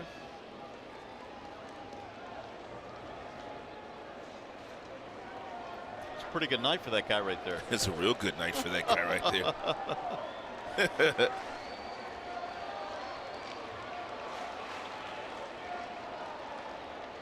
Now the 2-2. Yep, Hicks will step out. He hasn't thrown Hicks that slow breaking ball that he punched Victor Martinez out with yet. Everything has been hard to Hicks. All cutters. Swing and a miss. He went up top and struck him out. Oh my goodness. On a pitch way out of the strike zone. Tigers will leave him loaded. 8 in the books. Booker strikes out Hicks, and we go to the 9th tie.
Sam, update. The Tigers and A's have combined to play 45 one-run games this season, so it's probably not a surprise that these two teams are tied at 7 going into the 9th. The surprise may lay in the fact that at one point the Tigers had a 6-0 lead in this game. Absolutely, Mick. And again, I thought this was going to be a laugher game for the Tigers, but here come the swinging A's, hitting the baseball out of the ballpark. But there was one mistake that I feel like cost the Tigers, and we'll talk about it on the postgame show. Hasn't cost them yet. There's still some baseball being played here. Last night we were searching for a Tiger hero. He never emerged. Tonight we say better late than never. We'll talk to him as soon as this one goes final, coming up after the game on Tigers Live. Mario, Rod. All right, guys, first things first. Shane Green coming on now to try and get 3 outs here in the top of the 9th as Matt Joyce leads it off. And Shane Green probably out there for just 1 inning. You know, a lot of times when you're at home in a tie game situation, the manager will put the closer in the ball game.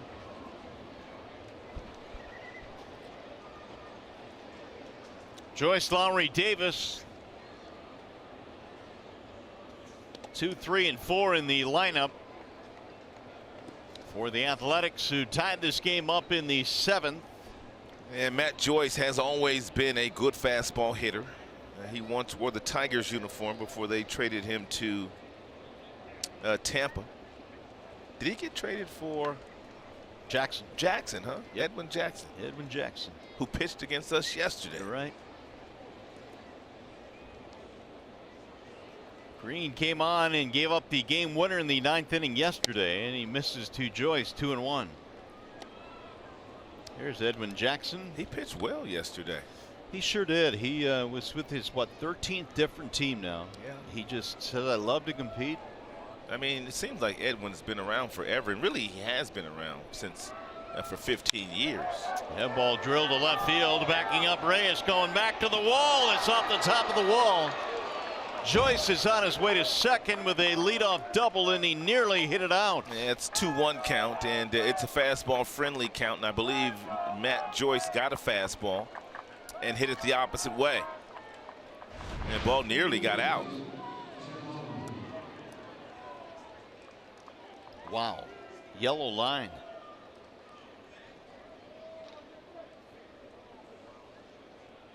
I thought most of Matt Joyce's power was to the pull field, not the opposite way.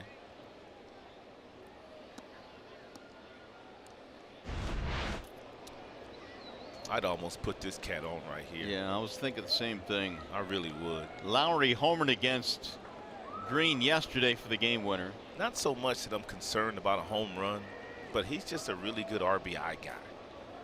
He's been on base in the game 4 times today. Fouled back 0-1. He hit a cutter out of the ballpark last night against Green. So if you're Lowry, you pretty much are thinking that Green is not going to throw me another cutter.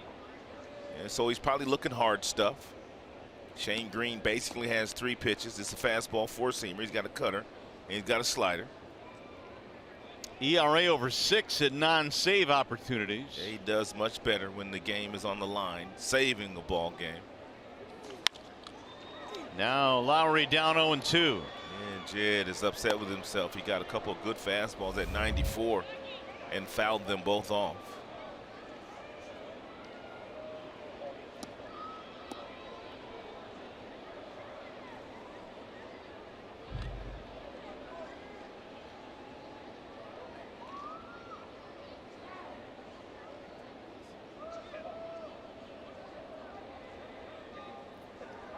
Here is the 0-2 to Lowry.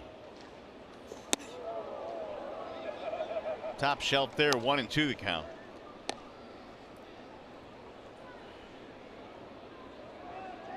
A's now have 8 hits.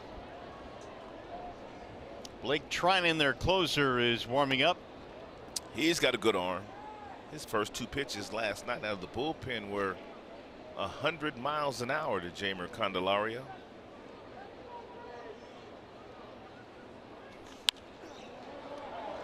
Lowry hanging in there, 1-2. All fastballs, all 94.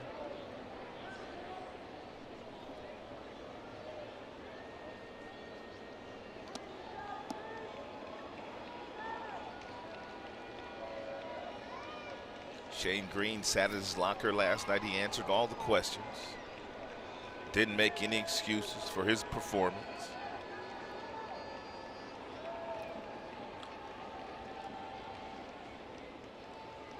Way outside, 2-2.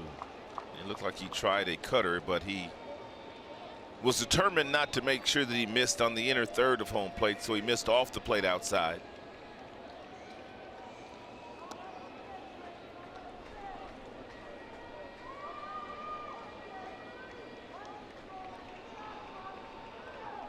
Lead out double by Joyce.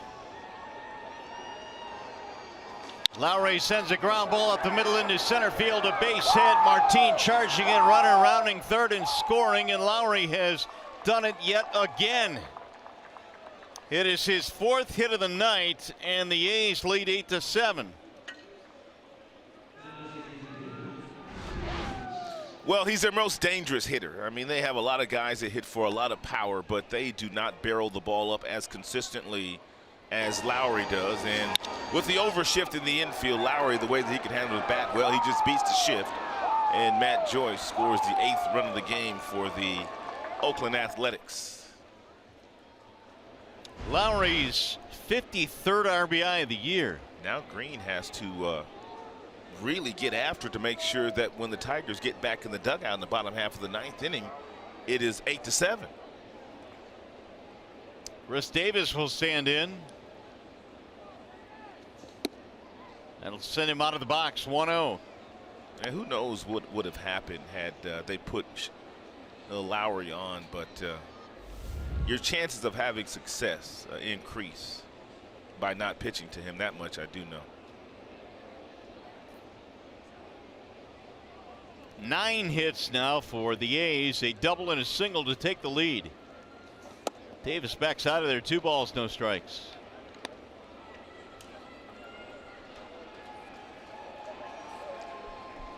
Trinan really getting hot now, and it's going to be McCann, Reyes, Machado due up. They've got Iglesias on the bench. Remember, Green threw 25 pitches last night, so he cannot stay out there very long here this evening. And just as I say that, the Tigers have got some activity down in their bullpen. Warwick Sappold warming up.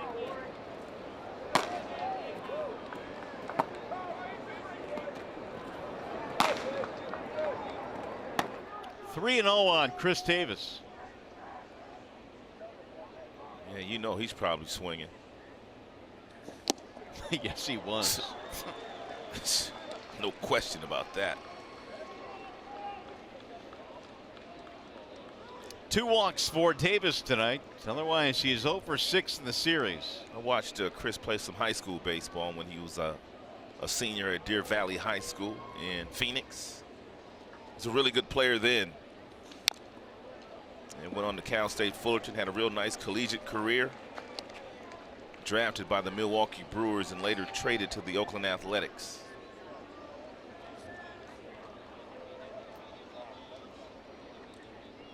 .40 or more homers in each of his last 2 years. He's on pace to do that again this year.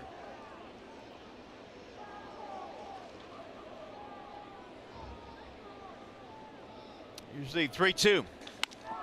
Drilled toward left field. Reyes coming on. That'll be the first out of the inning. Let's bring in Matt Shepard with more on Jed Lowry.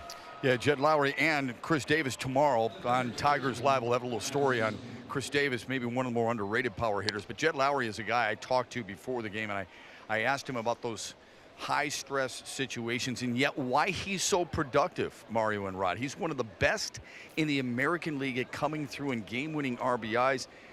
He'll have more on that tomorrow in Tigers Live, but just a sneak peek here is it's about a mindset, and it's about off-season work more than anything else.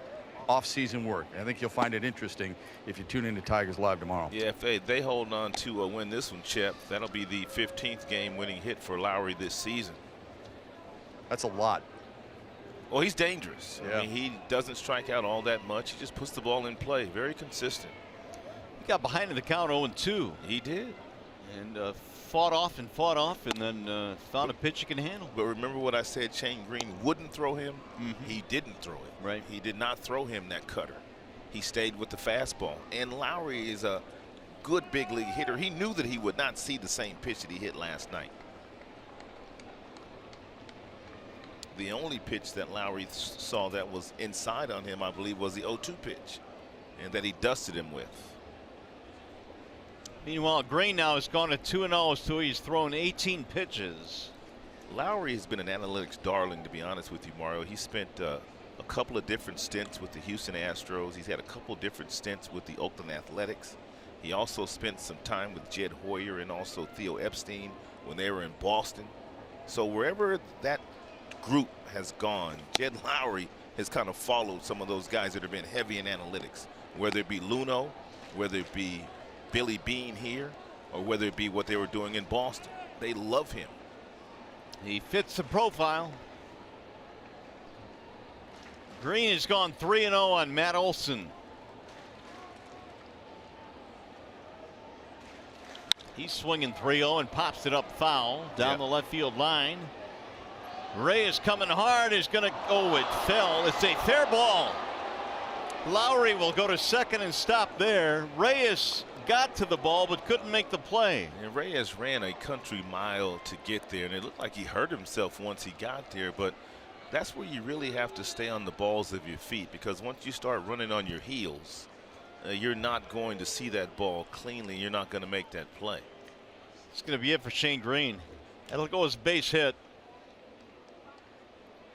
And after throwing 25 pitches last night, Gardy will get him out after 21 here tonight, so he will not complete the inning. We'll step aside, and the Tigers go back to the pen.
It was Jed Lowry that hit an opposite field home run against Blaine Hardy.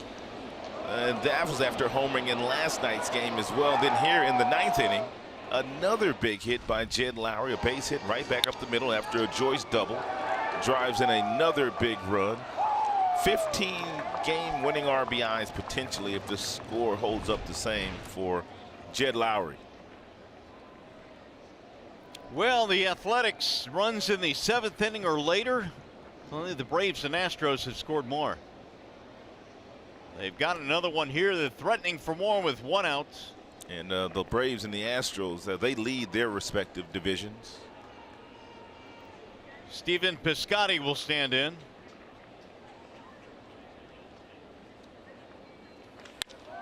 Fly ball the air to center field. On the move is Martin. He'll get back there. Piscotty retired, 2 gone. And take one look at the Reyes play. You know, off the bat of Olson, he got there and just simply overran it. And the ball was hit sky high, but no doubt he should have caught it.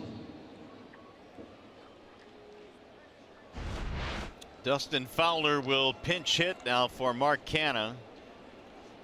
And stay in the game and play center as well when we get to the bottom of the 9th inning. 2 on, 2 out.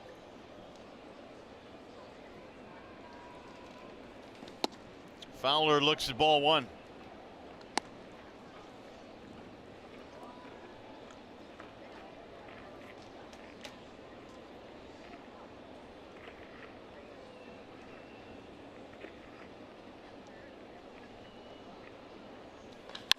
Line to right field, a base hit. Castellanos will charge it. Lowry rounding third, coming home. Throw is knocked down by Hicks and the run scores. A pinch hit RBI single for Fowler.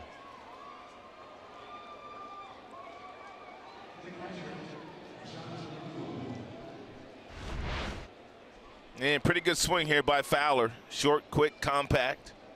And ball was hit sharply at Castellanos. Castellanos came up with a nice throw home. I don't think he would have thrown out Lowry even if Hicks wouldn't have attempted to cut it off.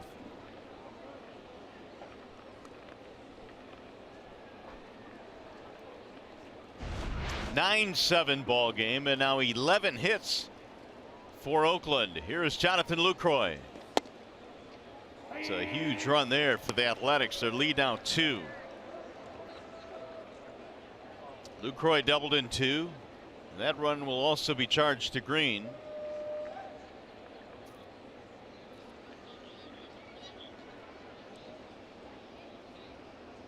Here's the 0-1. Little looper in the air to center field. Martin coming over to make the catch. That'll end the inning. However, the Athletics get 2 runs.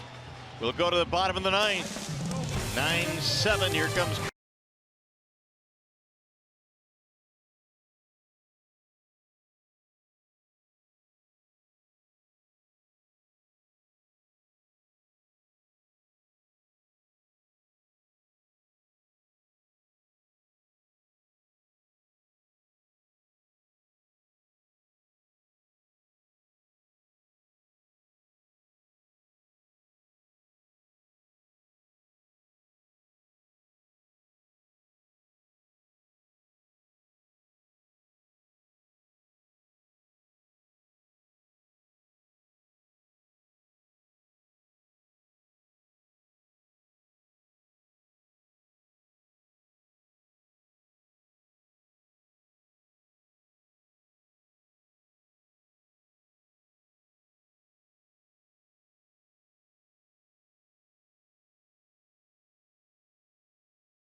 Ninth in a 9-7 ball game. The A's have come back from a 6-0 deficit to lead by 2 as we go to the bottom of the 9th. James McCann will be leading things off against the A's closer Blake Treinen coming on. And Blake's got a power arm, and I mean that.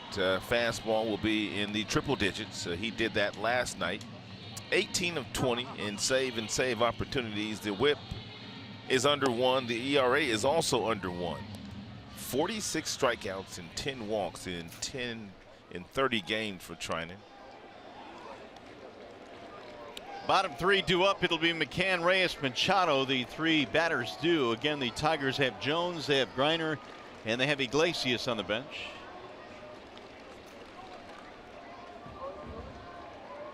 McCann had a single to drive in a run in the first. The Tigers raced out to a 4-0 first inning lead.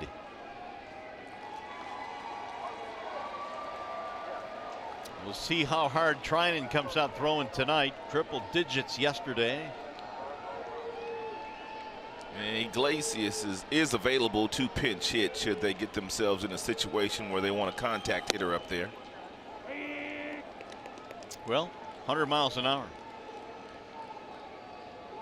Jones looks like he's getting a bat.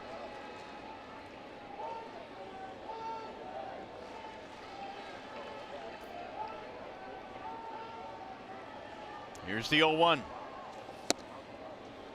That's how my little time in the big leagues was spent, like Jones. Hey, grab a bat, go hit this guy throwing 100 miles an hour. That had to be fun. Jacoby has moved on deck.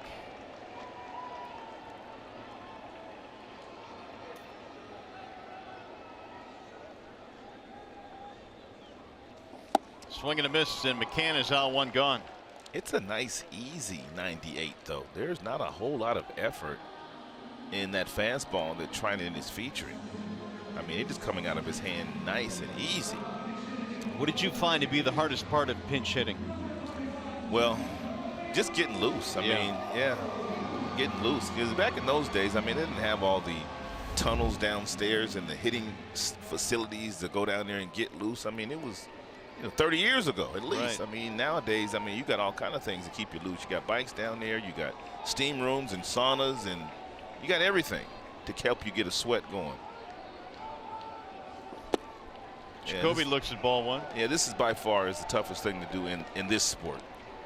And you come off the bench where you've been cold and chilling all day and hit guys throwing 99. That happens, but it's probably the most difficult thing to do in our sport.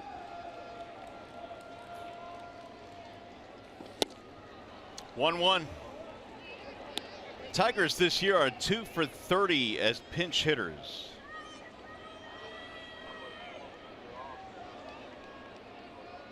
Cabrera and Victor Martinez have the only 2 pinch hits for the Tigers this year.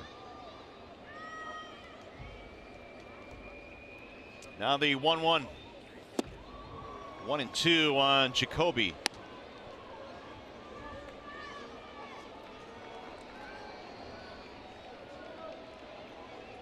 Nine runs, 11 hits for the A's, 7 runs, 12 hits for the Tigers. Another glaring number, 11 men left on base for the Tigers.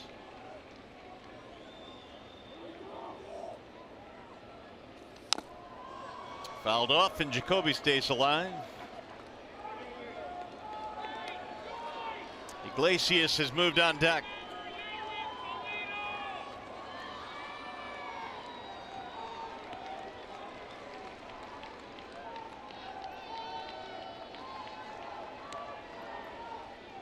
One and two on Jones.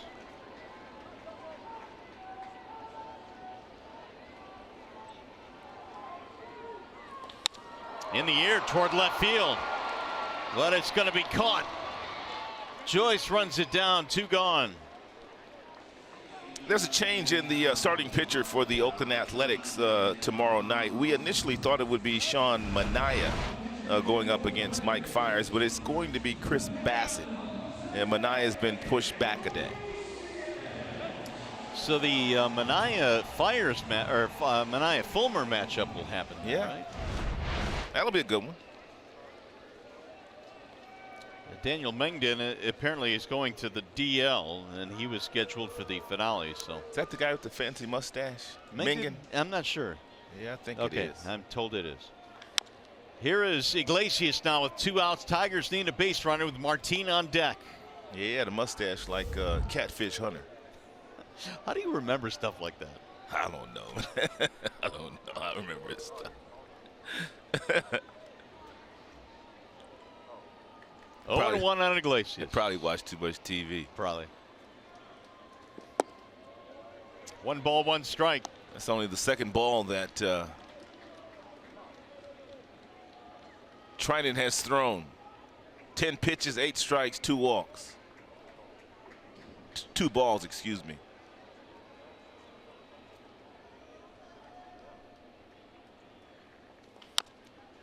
Grounded toward third, fouled, and now the Tigers down to their last strike.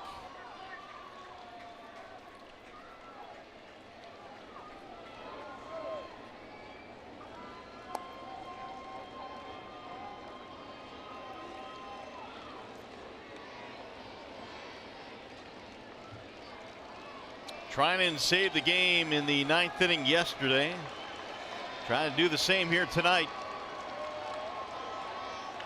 And it's pulled right to third and caught there for the final out by Lowry. Tigers go 1-2-3 in the 9th. A's win here tonight. Now we send you to the Coliseum Studios. Mickey York, Craig Monroe with Tigers Live postgame. All right, Mario, thank you very much. Another heartbreaker for the Tigers. We'll hear how they respond to this latest one coming up from the clubhouse. And that lousy Lowry will add up all the damage Jet Lowry has done to the Tigers so far in this series. Tigers did produce some early offense tonight. We'll show you what led to it. And Ron Gardenhire on what he'll say to his team now coming up.